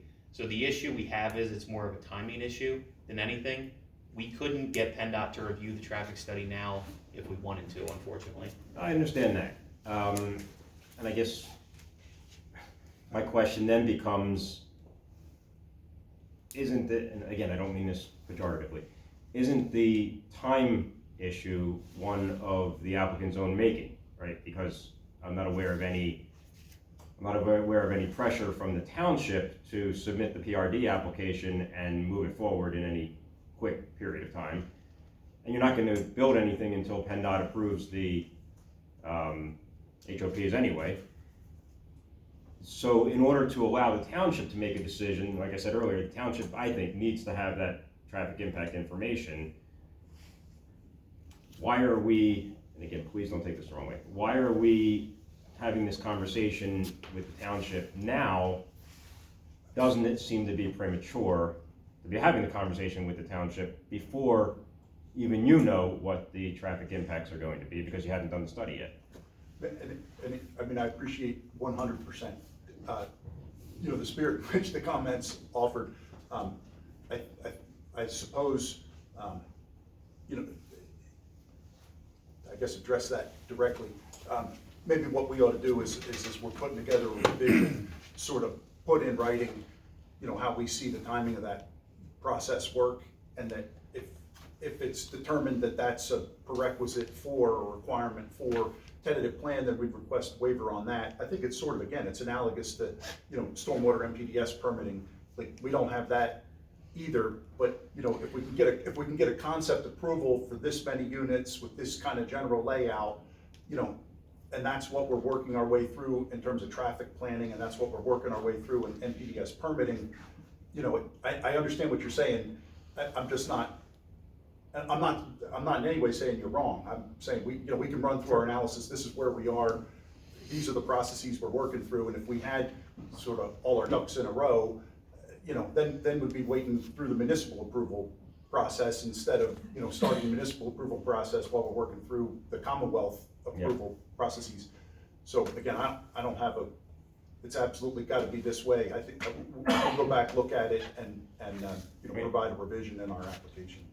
Okay, I hear you. And at the very least, I'm sorry. No, I would add just one thing, and Scott, please jump in, correct me if you don't agree with this statement, but I think on the traffic study, we got a lot of really good feedback today on what I'll say is our on-site roadway improvements, which are predominantly site access, relocation of Willard Glen. And while we have to do the traffic study and vet all of that, I think we got pretty good direction, and I think we know what the scope of improvements are for access, because a lot of times the question becomes, do you need to do a left turn lane? Do you need to do a right turn lane? Things of that nature. We were told you have to do a right turn lane on Route 23 approaching all the access points, which we've acknowledged. There's a center turn lane that exists on Route 23, so we know we're gonna have left turn movements into each of those driveways. We talked in detail about the signalized access and with 23 and how that will need to be designed and what that lane configuration will look like. So point being is, I acknowledge we have to work through the traffic study and document all of that, but I think we have a pretty good handle on what all of that is gonna look like, because PennDOT pretty much dictated the improvements to us already. They basically said, I hate to say that this way, we don't care what your traffic study says, we've done this enough, we can tell you what the improvements need to be for your access. You're gonna do a study to justify that and confirm that, but we're telling you this is what, given our experience in the area, this is what this is gonna be. So I guess the point being is, if we're at that point, what's left is the offsite, which I think per the MPC, there's that what can the township require offsite. We obviously have to work through that and get all the PennDOT approvals. The letter, there is a comment in there, there's been discussions about contributions, regardless of what PennDOT may require at those intersections, what the contributions would be. So all of that said, we fully acknowledge we have to do a traffic study. We have to get that done for PennDOT and township standards, and that will be provided.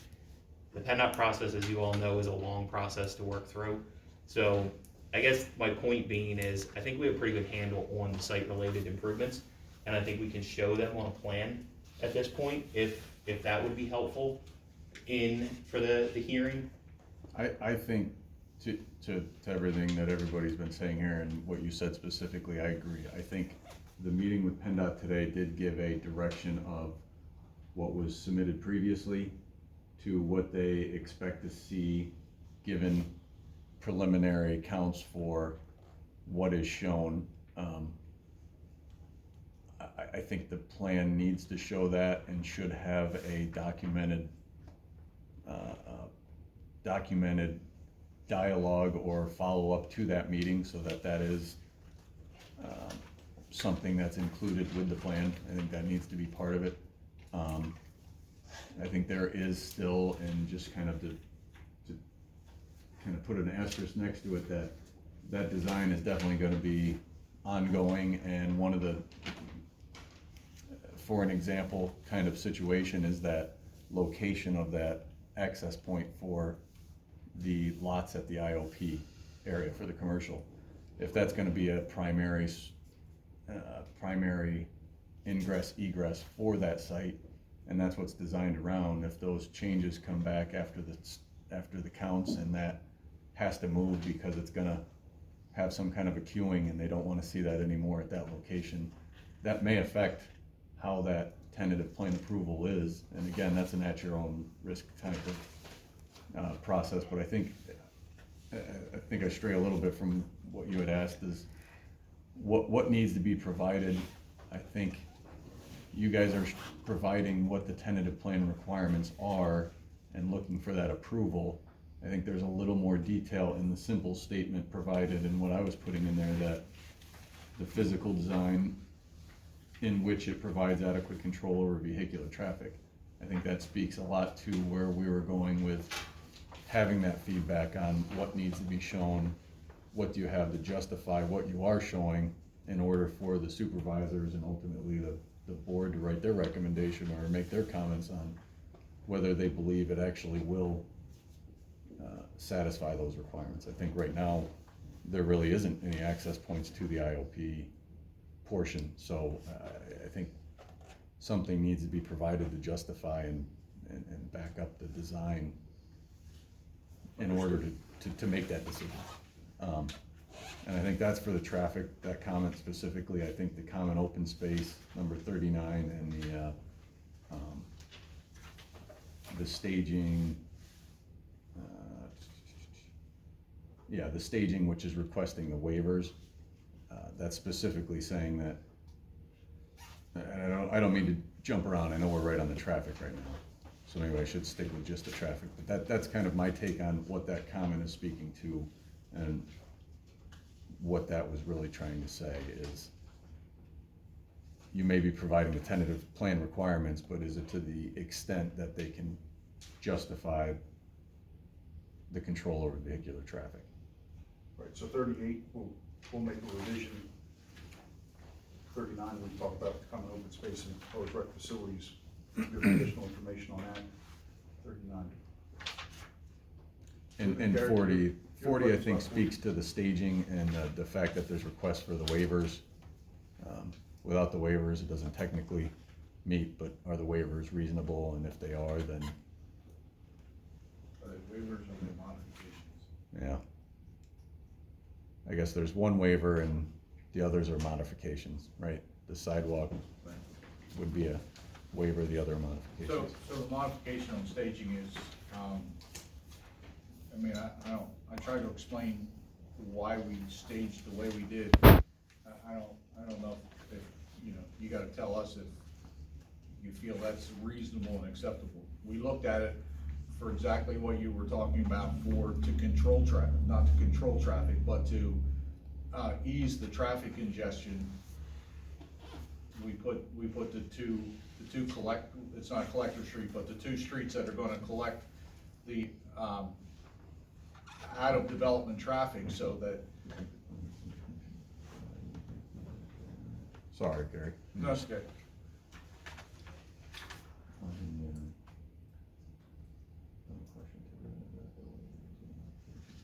As to whether or not they're appropriate at this point in time, I think we're premature at this point in time. Again, I mean, the planning commission can offer, please offer whatever comments you have, but again, given the scope of the information that we have so far, I think I wouldn't want to see any of these comments be treated as definitive or binding on the planning commission, because again, the scope of the information that we have is preliminary. No, understood. I mean, the purpose of us for some of the, you know, not providing all the details because we don't have, and also not 100% sure what, you know, what you're, you know, what you're looking for. But I think, you know, to the extent there was a question about, you know, sort of front loading the townhomes and the commercial, if there was a, you know, vehement opposition to that, you know, then we'd have to rethink about whether that's an appropriate waiver. You know, to the extent that, you know, there's a difference of, you know, 10% or more, you know, types of uses within each phase. I mean, that's, I understand it's not binding. We were just sort of looking for some feedback that if, you know, I think that's where we are on the landscaping too. We'll do my the tree opinion on counts. that is, to your credit of what you're saying there, that I think those modification requests that you have in there really speak to how they handle their staging. And the ordinance has really a few sentences for each reason of why they're requesting it. I think, to your credit on what you're asking, is your justification for why you're doing it. I think you have a reasonable justification and explain that well. I think the question they're asking of the planning commission is, does it make sense? Can they move forward with that? And that goes back to some of the original talk. Maybe when we get through the letter, we speak to those modifications specifically, just to make sure they're on the same page with exactly where you're going with that question, but. So that took care of the zoning items on halfway down page 7. Yeah, on the rest of page 7, I thought all those were really final plan items. But we acknowledged it. We acknowledge each of those things. Yeah, we agree, and we can comply with them all. Yes, Gary, you had a question on item 6. Is that the, Scott, when you were doing measurement, was that like at the radius of? Yeah, that's Is kind that of right where. here, Scott, you want us to add radii to the two corners? Okay. Well, I think that street, to meet minimum standards, it doesn't really have the typical width standard, the consistent width requirement that the ordinance calls out. the corners are pretty sharp as well for what a typical roadway layout is. That area there, having that central open space, does not necessarily meet a standard street. You'd have minimum radius requirements that you would have there, and then it kind of creates a, That's considered a service street, and we talked about that early on, that was a service street, and the minimum width was 18. And we have a wider, that was one way, we have a wider. Yeah, we have all of them shown at 24-foot width. so that's a one-way street on there. Well, if it's a service street, it has to be one way. If it's a service street, it can be 18, I'm not 100% sure what. No, they and meant. I think some of the confusion here is that I wasn't privy to all of the conversations leading up to it. So if that was a service street and there was a one-way discussion and that mirrors what was discussed before, then I was just going off We the made it plans. wider than what we originally had. Originally, we had it one way and it was 12. And Okay. I didn't bring that original plan that we submitted. So again, that's an item that you pose a question, we'll either come up with some justification and a waiver for it, or clarify what we intend there. Yeah, I would think that's appropriate if it's, So 7 and 8 will comply. So page 6, we're gonna look at, or item 6, we're gonna look at the plan and see if we want to.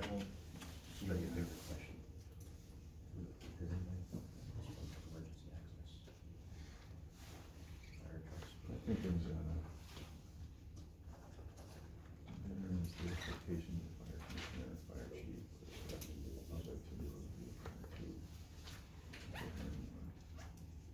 even the planning commission, but I don't think it was necessary. Wouldn't need to be.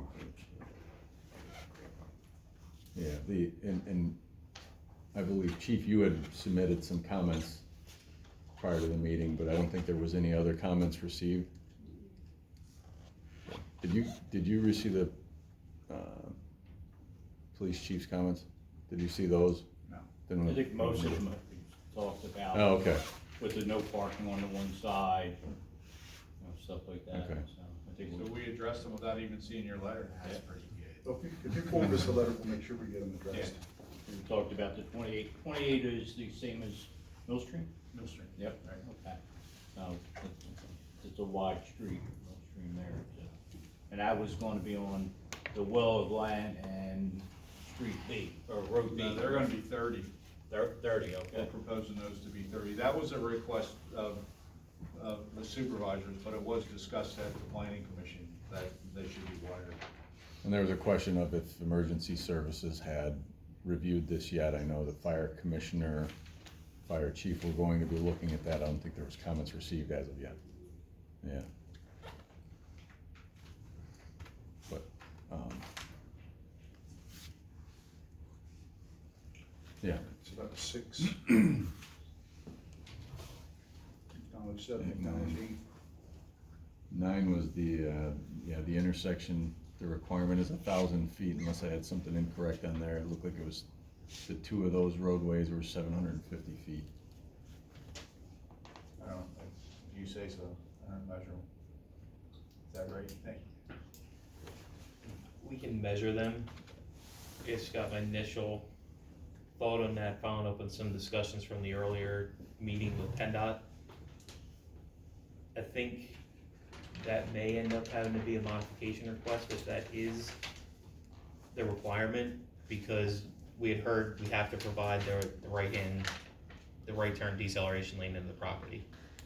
I think what we had looked at is I think at ballpark there was about 250 feet remaining beyond the driveway shown on the plan to the property line, which would put you could probably get close to the 1,000 feet, but it would locate the driveway on the far end of the property. Then you run into the issue with providing the right turn lane that would be required by PennDOT and the land development plan for Twin Valley Coffee and their improvements in access. So I think ultimately, I don't know that getting the 1,000 feet is really gonna be feasible. What we talked about with this plan, with the driveway located where it is, it still provides enough frontage to provide that right-hand turn lane in this area here, keep it on the property frontage, without impacting any of the planning that the township has done with prior approvals for Twin Valley Coffee. So point being is, if that is the requirement, I don't think we're gonna be able to shift this to a point that you can get the 1,000 feet and not have impacts on the adjacent properties. Yeah, I mean, that's just per section 502 of the subdivision land development ordinance. 2 roadways intersecting a major street, separation of 1,000 feet, as they show it as 750 feet. Obviously, they've had feedback from PennDOT. I don't think the feedback from PennDOT has a requirement for them to be a larger separation, but as shown, because they are streets that, dedicated or not, are still less than 1,000 feet, they would technically need a waiver of the subdivision land development requirement. So noted. So.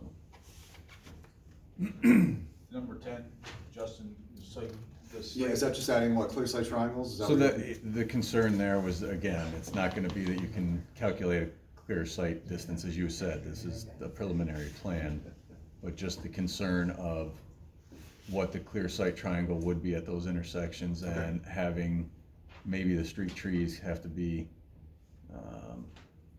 maybe thought differently with that line of sight at some of the intersections, maybe some of the driveway parking, if they might be in the line of sight. I know we've seen it before on other ones, possibly on some of the other roads, C, D. Sometimes you even get into the corners of the house might be. I don't think you have that. I would say it's probably more of a parking street tree kind of concern. So we'll go through that. And the driveways are 40 feet from the intersection, right? I think that's a requirement. I think so, I think you're right. Site triangle. Okay. Yeah, sometimes you get into those parked cars in a driveway would be within that triangle, and then that triangle technically per the ordinance would kick into being a building reserve setback, as well as the actual setbacks per the lot. So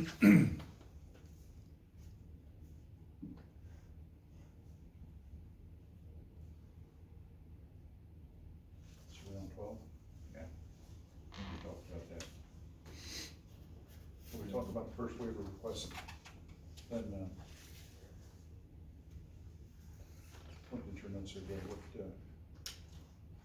Yeah, no, that the second paragraph of 12, there were road A. That's this area here, Scott, I believe that's what your comment's about.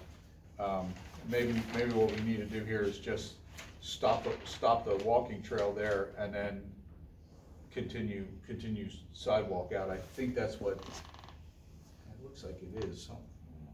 What do you mean by that then, I guess? which one? Sidewalks excluded from road A, west of road B. Excluded from road A. Yeah, Yeah, we we were interpreted that as just eliminating that portion of the trail, right? Yeah. Because then there's a crossing here at the intersection if that's. Yeah, because you're gonna want an ADA crossing here, and we're not gonna be able to do that, cause that's gonna be in a driveway, so that's not gonna work. So I think what we ought to do is we'll eliminate it, like here, just maybe sidewalk this area around to here. Do an ADA crossing here, ADA crossing there, and then, or maybe we wanna just move everything over to this west side. I'm not sure, So we'll do some work Yeah, on like I that. said earlier, I think we want to see a pedestrian connection down to the commercial area. So we'll flip this over to here, we'll continue, we'll keep this sidewalk going across to there, and then run this one down here. Yeah, so move the sidewalk to the west side of the. Correct. And then eliminate this walking trail, and then connect here at that intersection. We'll do an ADA crossing, and then we'll tie this walking trail into that sidewalk system. The other, and I apologize, it doesn't go into the detail here, but where you asked about the sidewalk is excluded from Road A, west of Road B and Road H. I think we've talked about how to approach that Road A near the IOP, providing some kind of a sidewalk connection over to that commercial area, which I think is definitely important to Yeah, have, about because it's here gonna and happen. maybe even some up in here. I would agree. Depending I would on how agree. we end up with, as we lay out the parcels in the IOP. And then the other part of that Road H is off of the residential portion to the east. There is no sidewalk along say that small boulevard coming out to Main Street. This here. I point that out, I think that's a discussion point, and it's one of the things we have on the agenda for later is that discussion of sidewalk and walkways in the township.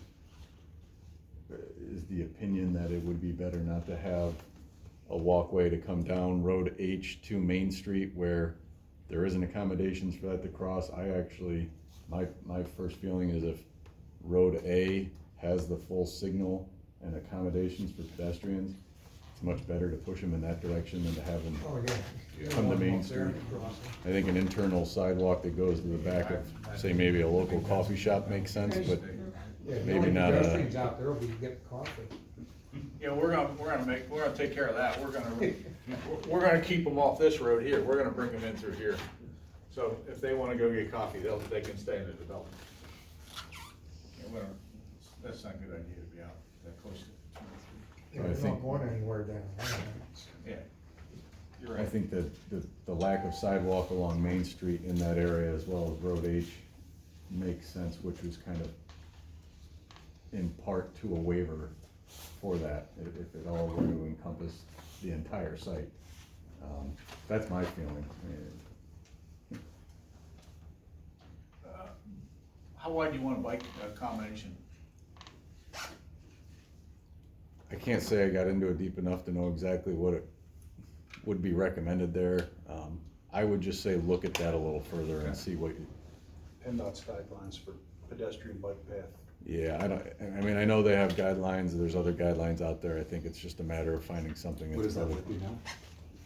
Honestly, it varies in which guideline you wanna go by, so I think it's something we could just put our heads together and. I think figure it's out what more, makes I think it'd most be, I think it would be good to have it a little more than 4, but I think I've it's seen, I looking mean, at I've it, seen seen it. 6 in a lot of We cases. just did one state college, it was 6. But we can point to where we can pull that from, the justification for it. All right. It's number 12. Yeah, I mean, I think I've seen an 8 too, having that 4 foot each direction, it's just. 13, 14. It actually, there's some guidance out there, but it also depends on how much use or volume is anticipated for it in a lot of cases, so we can certainly look into it. Yeah,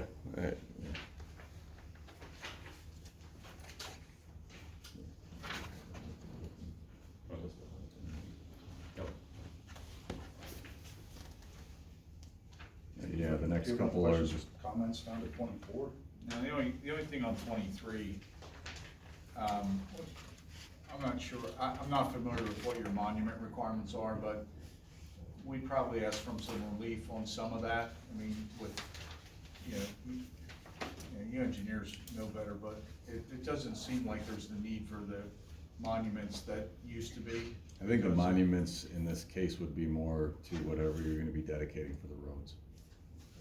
You're right, I'm not, and maybe it PCs it, with the sophistication For of the, yeah, dedicated roads, not the necessarily. instruments nowadays, you don't really need monuments.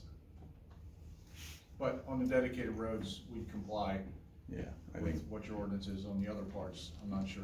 yeah, the might other ask parts for- I don't know. So we'll look at that and see if we need a waiver on They- anything but I those. mean, we consistently get relief from that in a lot of areas. I don't know if you're What do you seeing just that. pins instead of monuments? No, just not as many monuments. Okay. Maybe one side of the street. Oh, yes, yeah, you're right, yeah. Like put the monuments on one side of the street instead of both sides of the street. Correct, yeah, that's correct. Yeah, I don't remember how it reads, but I think it's we'll take a look. in order to reasonably reproduce the right-of-way that's provided, really. But, yeah, I can't say right offhand. We'll look at it, see if we think it's excessive, we'll ask for some relief. If it's pretty reasonable, we'll just go with it. Stormwater, we don't have to talk about stormwater. We talked about that earlier. It won't be fully designed, but Justin will have pretty good narrative of what we expect. Traffic, I don't know if there's anything in the traffic we didn't touch on. I think we've covered. the revisions you sent out this morning, Eric, did you copy Scott? on I that? didn't, Scott, at the comment number 4 there with the letter.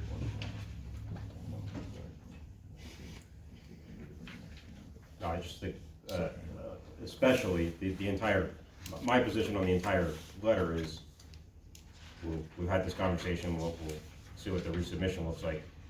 In particular, with regard to traffic, and in particular, comment number 2 on traffic, we'll have to determine whether or not that's sufficient, and that's something that the planning commission wants to comment on, but that's the offer to make a $70,000 contribution to facilitate signal coordination.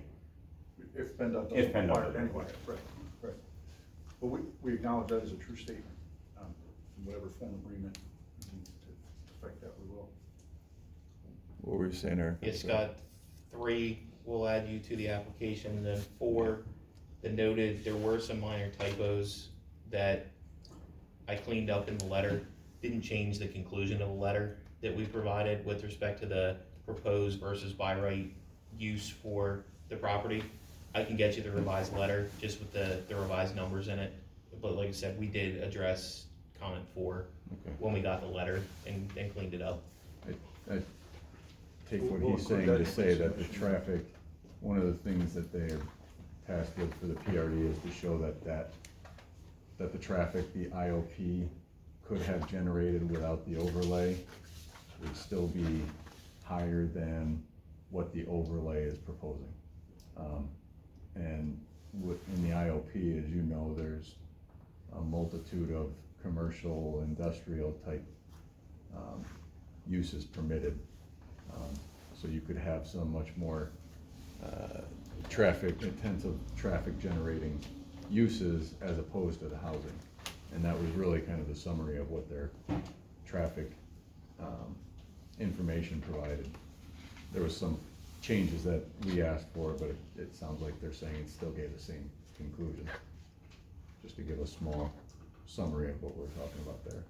Yeah, so like I said, I updated the letter, I can forward a copy of it, we'll have it available, but like I said, it didn't change the ultimate conclusion of the proposed use generates significantly less traffic than what could be there under a by right scenario. Okay.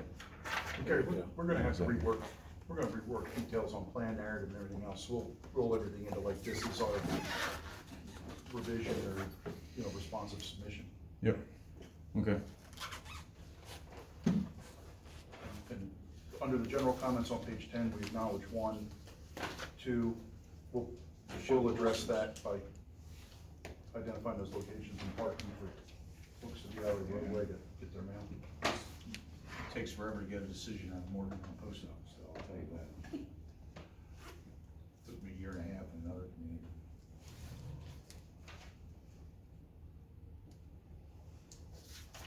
Three is looking at the sidewalks, crosswalks, curb ramps, Yep. so we'll do all that. 4 we already touched on there.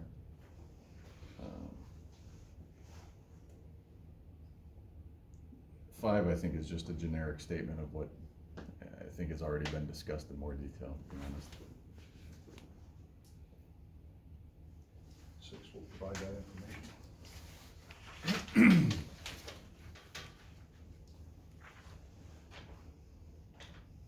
Again, I think 7 was just kind of I think I expanded on the previous comments more than that general statement there.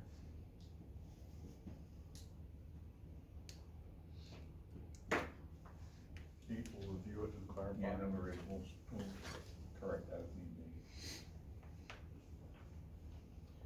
And 9, is that something you're just giving the planning commission, noting that the planning commission and the supervisors could look to sort of have that Yeah, reassessed at each phase? I think that's more, I don't necessarily think that's part of the tentative plan approval. I think that's more of what can occur in the following stages, really. Just, again, a general comment, general statement there. What do you mean by 10?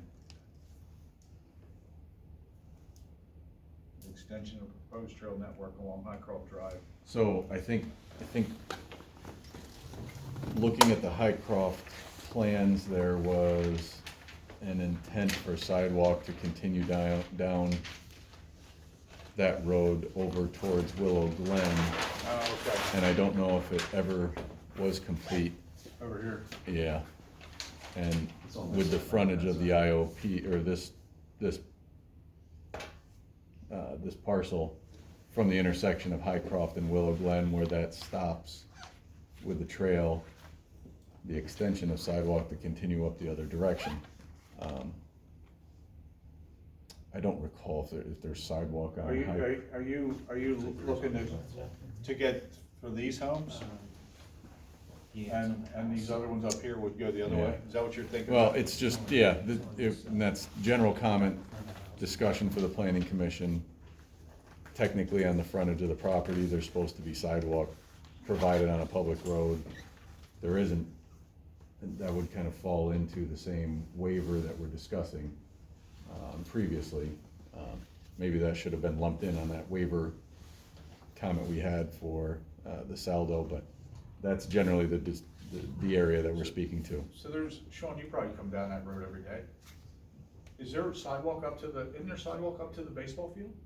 Yeah, There is. and it Yeah. actually goes He all just- the way down to. He just confirmed The group of houses they built down at the bottom. There's those none in front of the parking area. So That's so it. what then? So I think it's just a general statement of, and I think looking at this now, should that have been included in this section of the waiver? I think that's part of the same waiver request here, that if the new roadways are gonna have sidewalk on one side, Highcroft would also have sidewalk on one side and fall into that same waiver. Now that we're looking at this and saying it out loud, I think that's where that comment should have been. If you agree with sidewalk on one side and allowing for that waiver, then I think that holds true for the area up at Highcroft as well. I'm still not sure what you're asking. If that makes sense. I'm not sure what's being waived or what's being asked for. Am I just being difficult? I can't get it, I can't grasp it. Matt? Yeah. I think, sorry. No, go I ahead. think the ordinance would require sidewalks on any public road frontage. We don't front on this road. I don't think we front on that Isn't it road, on do we? green? Isn't there something through here there's, There's a berm of trees. And then maybe we like do, that. but. I guess, where's the property line Yeah, on where's the the property plan? line, I guess? This is Sprout line here. Okay, then we do front on it. Yeah, it's coincident with. It's kind of weird because actually the PRD, the previous PRD actually comes down along here. It actually is partly into the Viola property. Well, that does show on the aerial photograph as, clearly, that lawn is maintained differently from this line. Yeah, it's a swale. There's a swale. There's an easement that stormwater swale that goes down through All there. right, that makes sense. So the upshot is we either need to put sidewalk or we need to include. Ask for a waiver. Or it's part of the waiver. Yeah, 'cause there's Yeah, I sidewalk think on the that's, other side. Yeah, I guess, I get it now. I'm sorry, I made that. no, that's, I belabored that way too long. Sorry. Just gotta understand it. So that's 10. I think, and since we're talking about that area, one of the improvements that would be required by the ordinance, but it was not, and I apologize, it's not in the letter there, but there is the frontage on a roadway and the improvements to the roadway to bring it up to current standards, where Willow Glen is being extended and brought up to a 30-foot standard. The existing portion, technically the property owner has that right, or I shouldn't say the right, the requirement to bring that side of the roadway up to a current standard as well. The plan doesn't show that, but there is the frontage along Willow Glen all the way up to Highcroft. That's your road. Public road that property fronts on. In that situation that the right-of-way for a public roadway would be required to dedicate any additional right-of-way that isn't existing on that roadway to the township, if the township would request that. It's in the ordinance to do so, as well as the standard to bring the street up to the current standards as well, within that right-of-way. You know what that's something I guess we just need to look at, what the current roadway width is and for what. It's like a 22 or 21. I think you're right there, Justin. Is it required. right where it ties in? I think it gives a dimension. 21.3. Probably 22 for the most part. Yeah, it probably varies, but yeah, it's For all dimension the streets 21, up there with 23.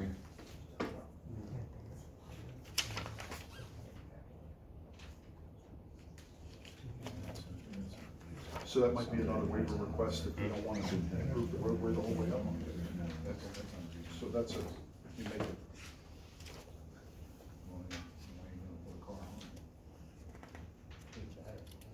Well, thanks for pointing that out now. Yeah, It's I better- It's better apologize. now than, better now than coming up with it tomorrow. No problem. New kid gets a license or Which section is that? I mean, it's under the section 502.1, which is the general standards for the streets. 502.3 gets into street widths and required right-of-way.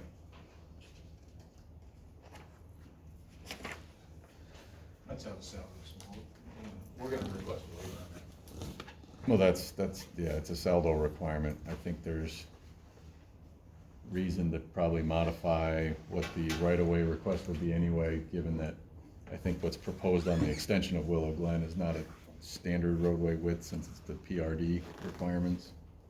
So I think they vary a little bit from what's in that section, so. It was at the time. We'll look at it.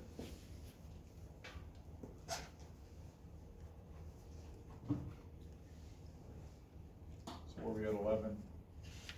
We'll put fire hydrants in wherever we want to. I think we talked about 12. That's that Yes. section, asphalt sidewalk, we're gonna eliminate that. Yeah. Yeah, I think you talked about the sidewalk, across the frontage on Main Street, Mm-hmm.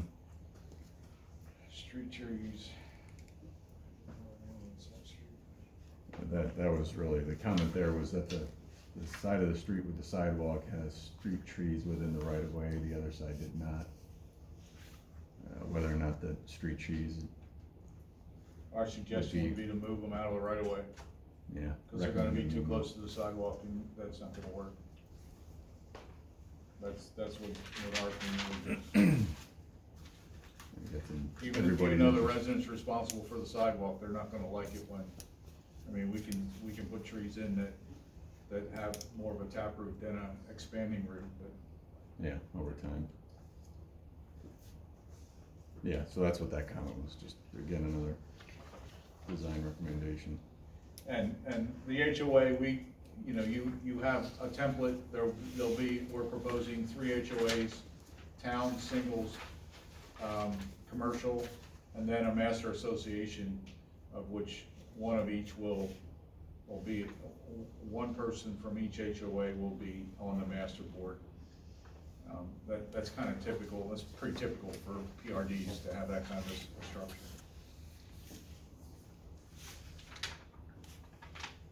Yeah, that's, a plan note change really there, as far as I'm concerned on that comment. I mean, that wraps up the letter that I had. I don't know if there was any other comments that you guys may have, or if you guys want to present anything else or discuss any other questions, comments. I would like to know what they feel about the staging, because, Yeah.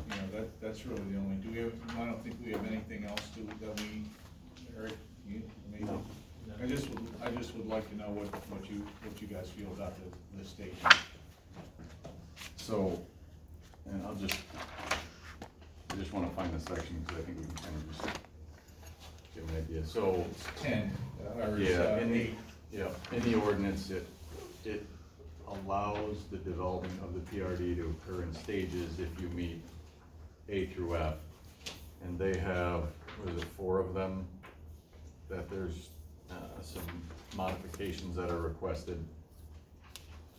And the first one is the ordinance reads that the first stage and all subsequent stages contain at least 20% of the dwelling units given tentative approval.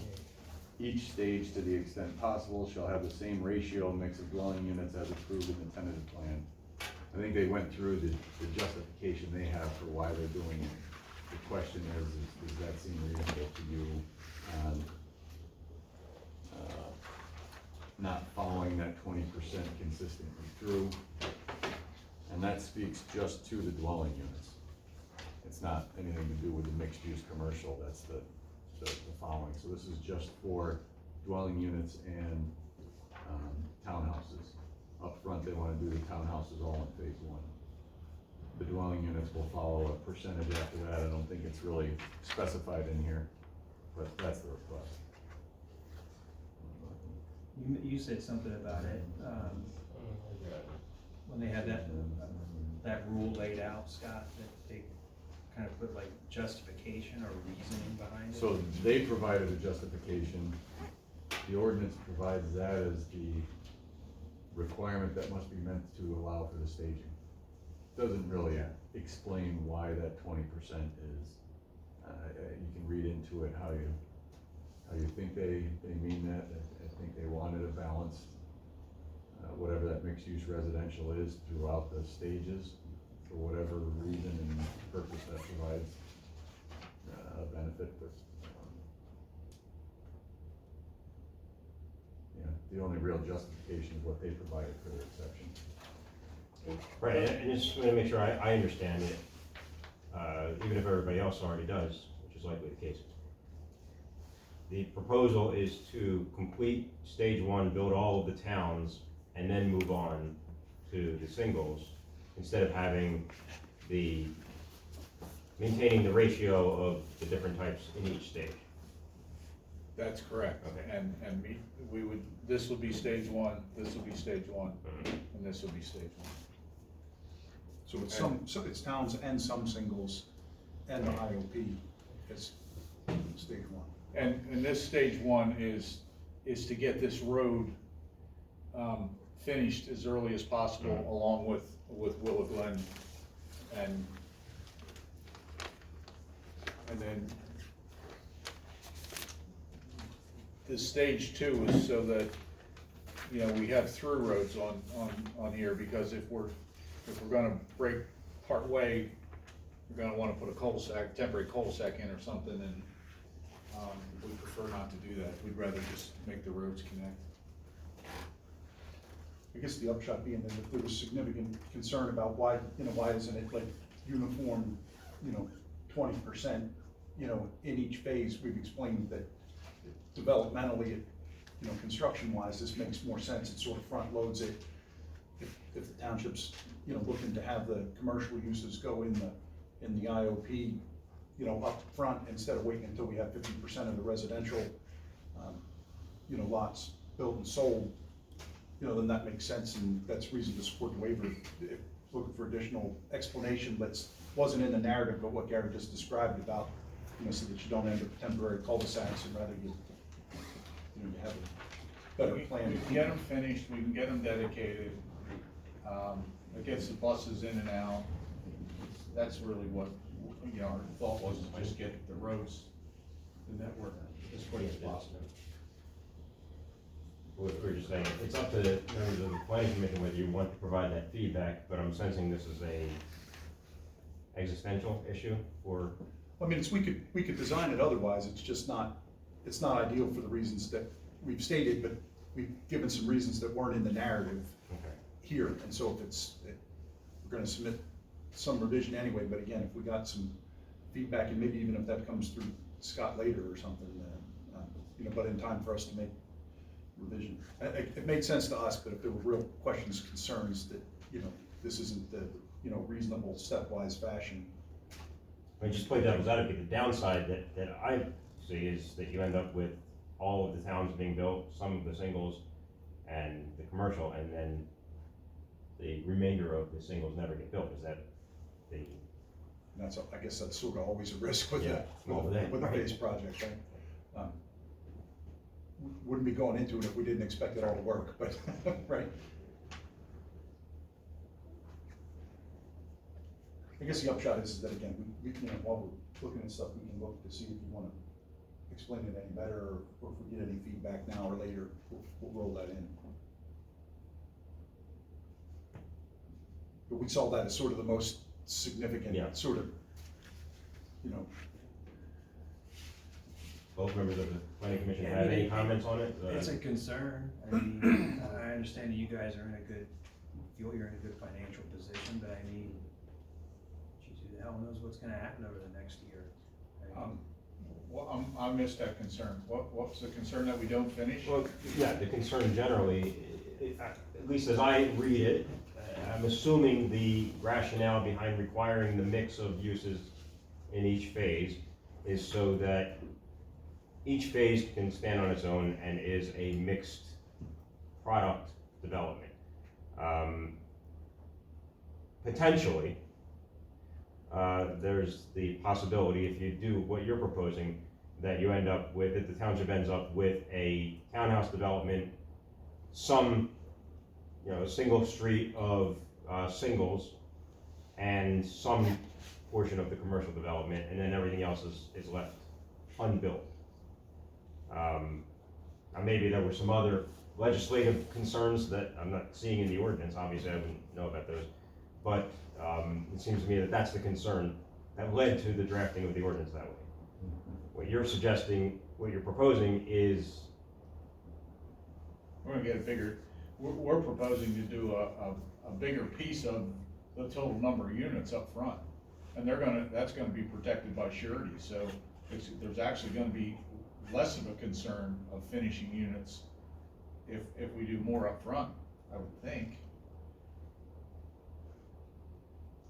yeah, The only piece I would kind of add to this is, I think the 20% in phases is kind of misleading in that if you only have 3 phases, you really want an equal amount, and just a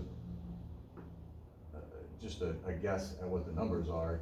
As far as single units, I think they're spread out equally per phase, so I think that's about as equal as you can get generically looking at the plan and just taking a guess at a number.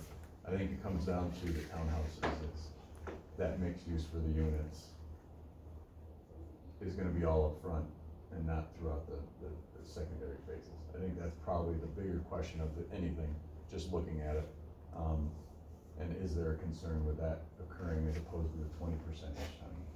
That's just, I agree, I think the intent was to try to have it a consistent, mixed use each phase. right, so But just if adding a little- subsequent never happens, then at least you have that product mix. There is some product mix, but. Well, yeah, I think the townhomes are gonna sell faster than the singles, because their price point is lower than the singles. Probably where they're gonna be in the low to mid 300s, the townhomes. And the singles are gonna be probably 400. That's where the market is right now, that's where the costs are. When we originally started this project, we were at probably 240 and 300. So we basically added another 100, and that's where it is. Unfortunately, we wish it was lower, from an affordability standpoint, but that's where things are. I mean, I looked at this to comply, and if this gets close to what the ordinance in 5 phases. Singles would be, phase 1 would be 30, towns would be 20. Stage 2 instead of phase, stage 2 would be 25 singles, 22 towns. 3 would be 38 singles, 25 towns. 5 would be 21 singles and 19, or 4 would be 21 and 19, and then 5 would be 21 singles. And what do you do with the commercial that I have to be up front? No, I didn't even. I think for this section, it wasn't a just figured concern that on would this. be up front. Okay.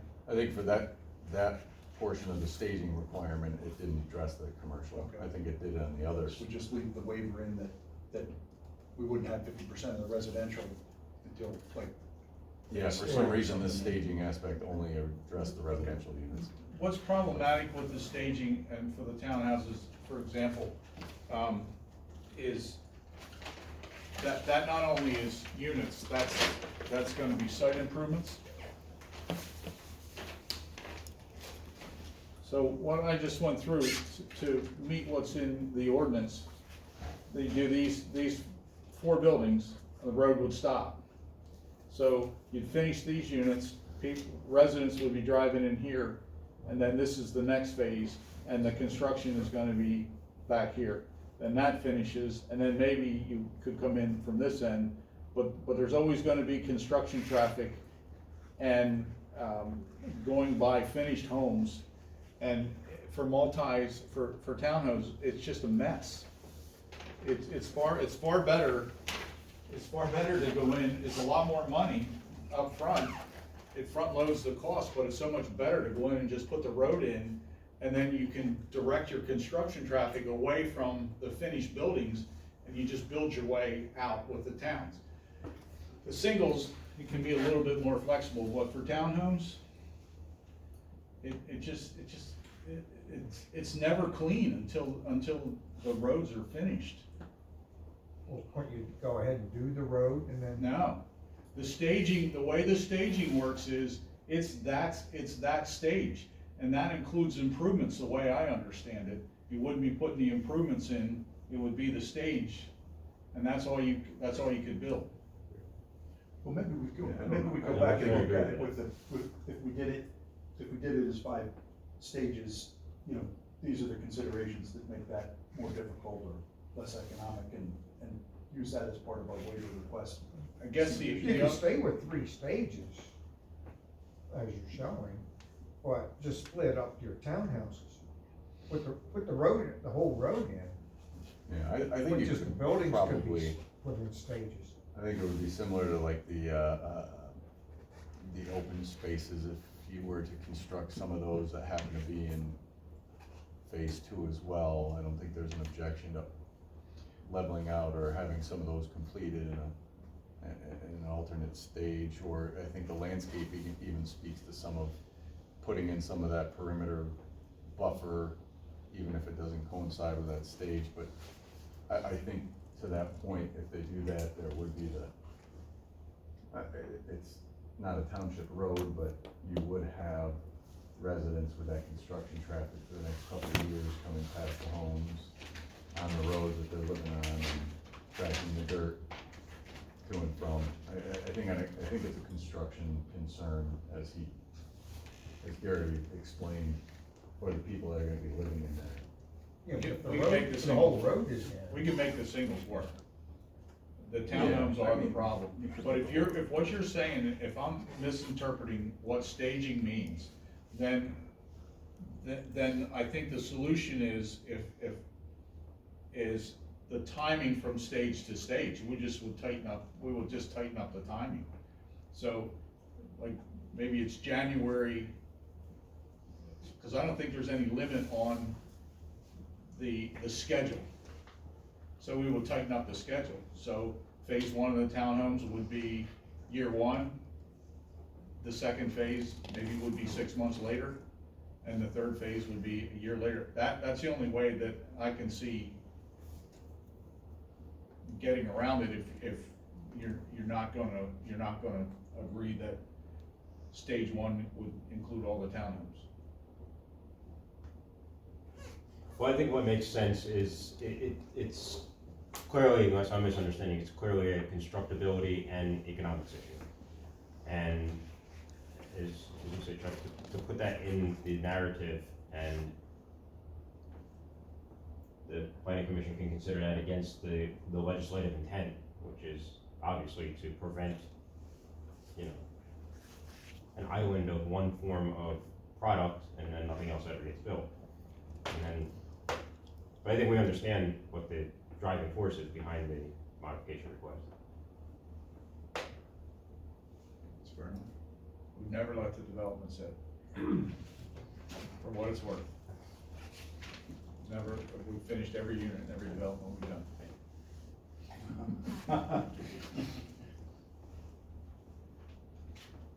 So that's, I mean, that's, I don't know if you wanna keep going through each one of these modification requests to know exactly what we're speaking to on how that is, if you guys still wanna go through those. The next one was 50% of all the dwelling units proposed shall be rented or sold prior to the construction of any commercial development.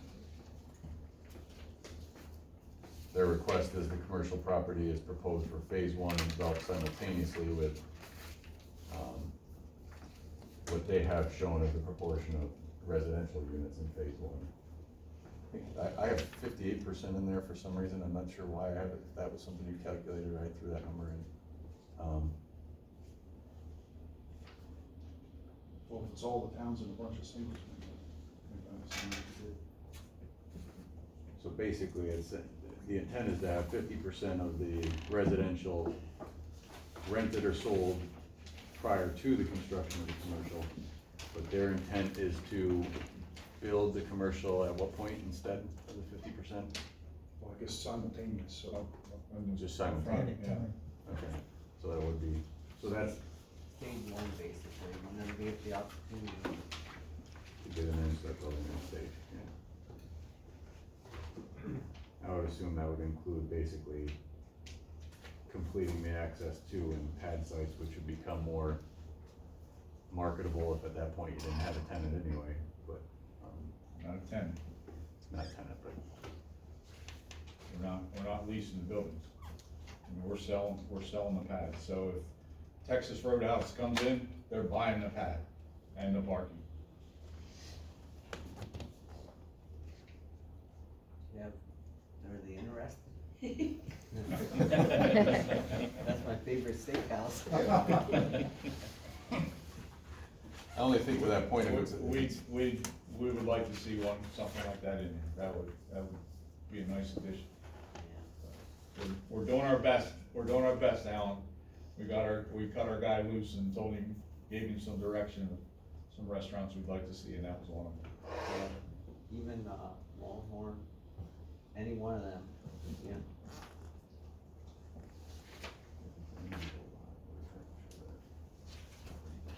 Popeyes, what else do you need? Popeyes.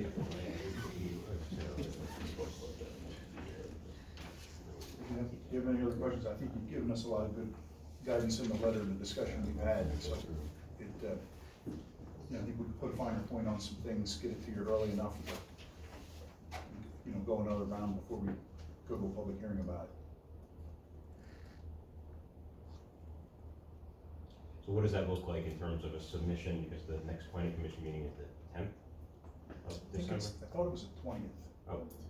Oh, I'm sorry, it's January 10th is the hearing. Correct. Excuse me, I'm sorry. yeah, that does, 20th sounds right. Yeah, you didn't. Is that what you're seeing, Joan? It didn't move. No, I'm gonna It's- pull it up here, Yeah, so 20. it's, December 20th.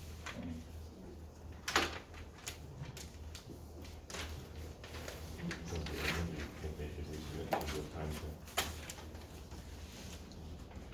I think, typical review is 2 weeks prior. It's been standard for submissions, so. You have the holidays there as well to review Yeah, the plan for? that's what I'm Yeah. As you as well for your preparation. It's really, you're the one's got the bulk of the work. Sure. So what's 2 weeks before the 10th? Would that be? 20. Oh, okay, all right. Is that December 6th? Ish? Yeah. So, got the rest of this week, next, forget about. Yeah, forget about Thanksgiving and Black Friday. 7 or 8 business days. Unfortunately, the bulk of it's gonna be acknowledged, but there'll be some additional detail and. Yeah, the commercial is probably That's gonna be time consuming. that's the biggest. Eric, we'll get with you on the access points, and we'll get them shown on there, and then we'll figure out you're not opposed to some limited access off Willow Glen Road on the back of those commercial units for deliveries.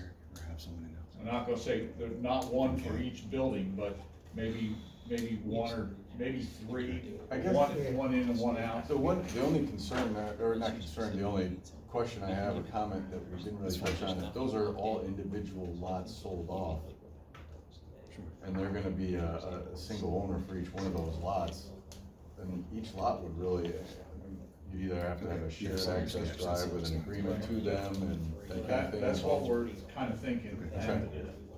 So there'd be almost like a bypass lane, and then That's fine if you can give us like truck in, back into the dock, width for and then be able to pull out. We gotta keep the trucks out of the, it might even be in your ordinance, but we gotta keep the trucks out of where the patron parking is. That doesn't work. Would that access be only for the trucks or for customers, cars behind the building? Our thought was is that we would limit it to just deliveries and maybe some pedestrian access that we talked about earlier. Okay, yeah. But you're not looking to have, Parking back here? right, I don't think there's gonna be enough room. okay. It might actually help you, the one thing that, you saw, there was a slight conversation and discussion about the loading zone for the properties. I know the ordinance has a pretty strict loading zone area. I know for whatever reason it got added to the zoning ordinance, there was concerns with commercial properties not having that designated zone. I would just say make sure that could be Because possibly, they were an issue. delivering in where the patrons park. Yeah. That's the reason. And that ordinance really doesn't allow for a lot of things that other places might for the loading zone. So I would just say, yeah, just keep special attention to that part of it.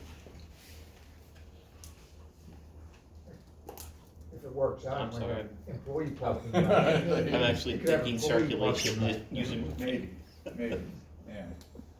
See how it lays out. Depends on Tires. where you're gonna build it. Yeah. Cause you have some turning radiuses, so you'll probably have some room. Are we good? Is there anything else we need to talk about? Appreciate the patience. It was helpful.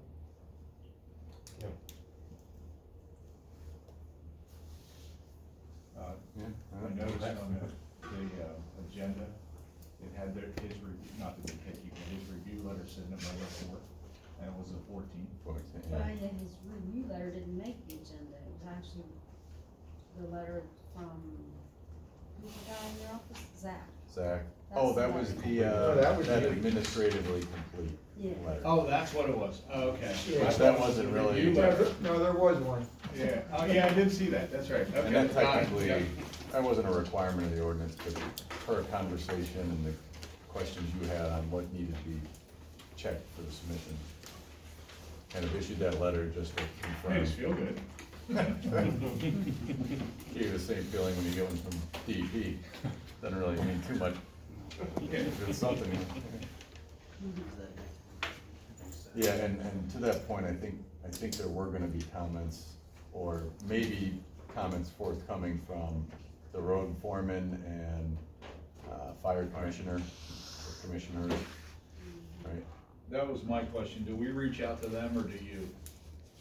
And do you want us to reach out to Park and Rec to get their opinion about, what may be a good things to use in for the rec areas? Or just go wing it on our own? Have it submitted by the 6th, it's not a lot of time for input from Park and That Rec could to be, me. that could be a phone call. Okay. It wouldn't hurt to try reaching them. Let's give it a shot. We'll play around. I was gonna say, I think, now that you're saying that, I think my comment may have been Park and Rec and the Board of Supervisors, which obviously the Board of Supervisors is not the appropriate way to go on the hearing stage and stuff, so, yeah, I think it would have to be the Parks and Rec if you talk to anybody, but Is Terry the chairman? I have no idea. Cole, Oh, Cole is, okay, she's the vice. okay. Soon, next, it's November 28th, and then there's no meeting in December. And there's under 40 members. Scott, we get the county review on this. So there is, there has been no review yet from the county planning commission, No, they have 30 days. but they have, that's anticipated too. Good point. And they should be reviewing it based on ordinance 313.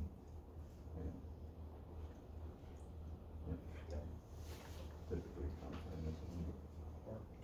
And that was 11, parking lot.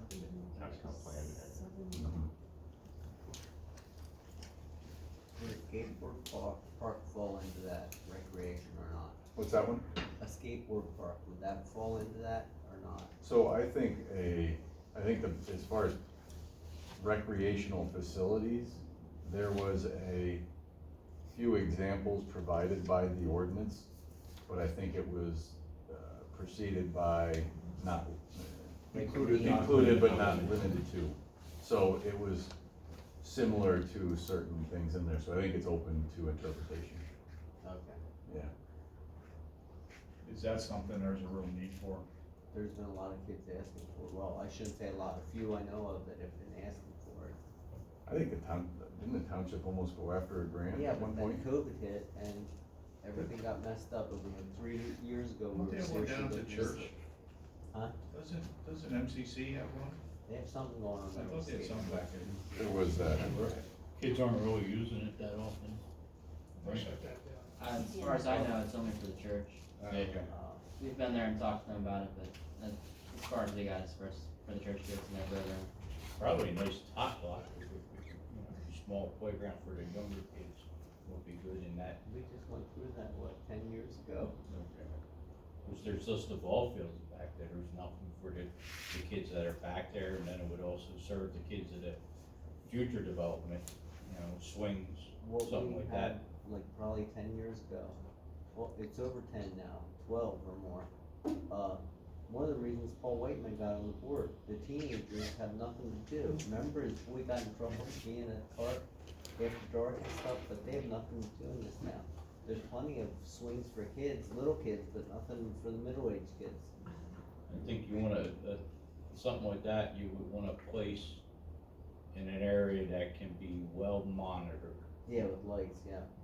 You don't wanna put it into somebody's neighborhood and then they're going to now inherit the issues and stuff like that. Well, the thing is, if you build something like that, they gotta self-police. If you don't take care of it, graffiti and stuff, it's done, you know what I mean? But they gotta self-police it. Who owns the ball field at Highcroft? That's where we're gonna put the skateboard park. Township, is that the HOA? No, township. Township owns it. It's just something to throw out there since you brought it up. Would it be beneficial, because what'll happen in this community is whatever gets put in there will become proprietary to the folks in that community. Would it pay for us to, provide some resources somewhere in one of your parks in lieu of it in there? Like, I was thinking up there at that baseball field, if that's where you're talking, so that the township can use it, because, if it's maintained in a community that's run by an HOA, up at Mountain View, they don't let anyone on their stuff, their tot lots, unless you live in that community. Would it be beneficial if we work something out that way, so that, since you didn't get a grant, the monies or actually the construction of it could be done in lieu of in the community, in our development, because it's kind of close by. Then that way, township benefits, the residents benefit. It's something to think about. Yeah, that's something you wanna run by the supervisors. But I think the kids would love it. I mean, if you're thinking about doing something up there, Cause it From will what be a we've heard, police. the ball field's not really being used anymore, not even maintained like it used to be. Those kids grew up, the parents left it grow over and stuff. And we always hear that baseball fields are what they need the most of.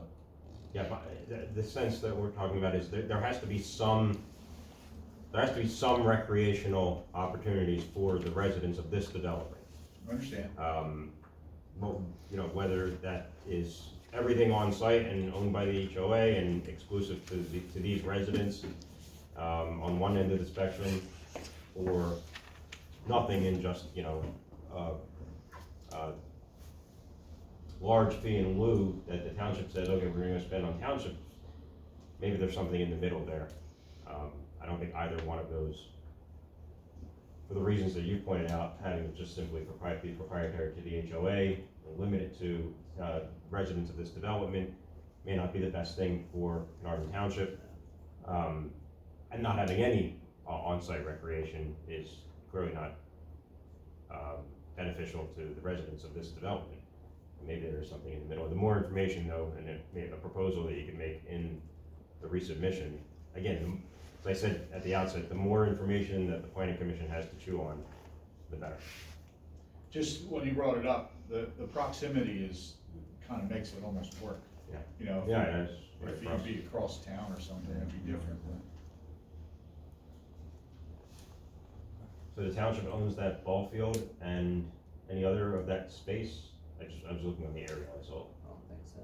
Not really any usable, Joan, do they you do know? own some I of it. don't think the township don't own any other space up there at Highcroft, right? So they, I I think think it's they, just, They own that basin. oh, yeah, Basin. And that basin, I don't think ever gets There water. was a trail up there, but I think that's usually so they trees do, across it and to stuff, that right? point, they actually own, they own the basin, they own the woods in between the houses, technically. I believe that was kind of a dedicated open space too. And then there's the strip that's always been discussed from the cul-de-sac towards, the cul-de-sac off of Highcroft. There's a strip in the back dedicated to possible connection up to Climber Hill, which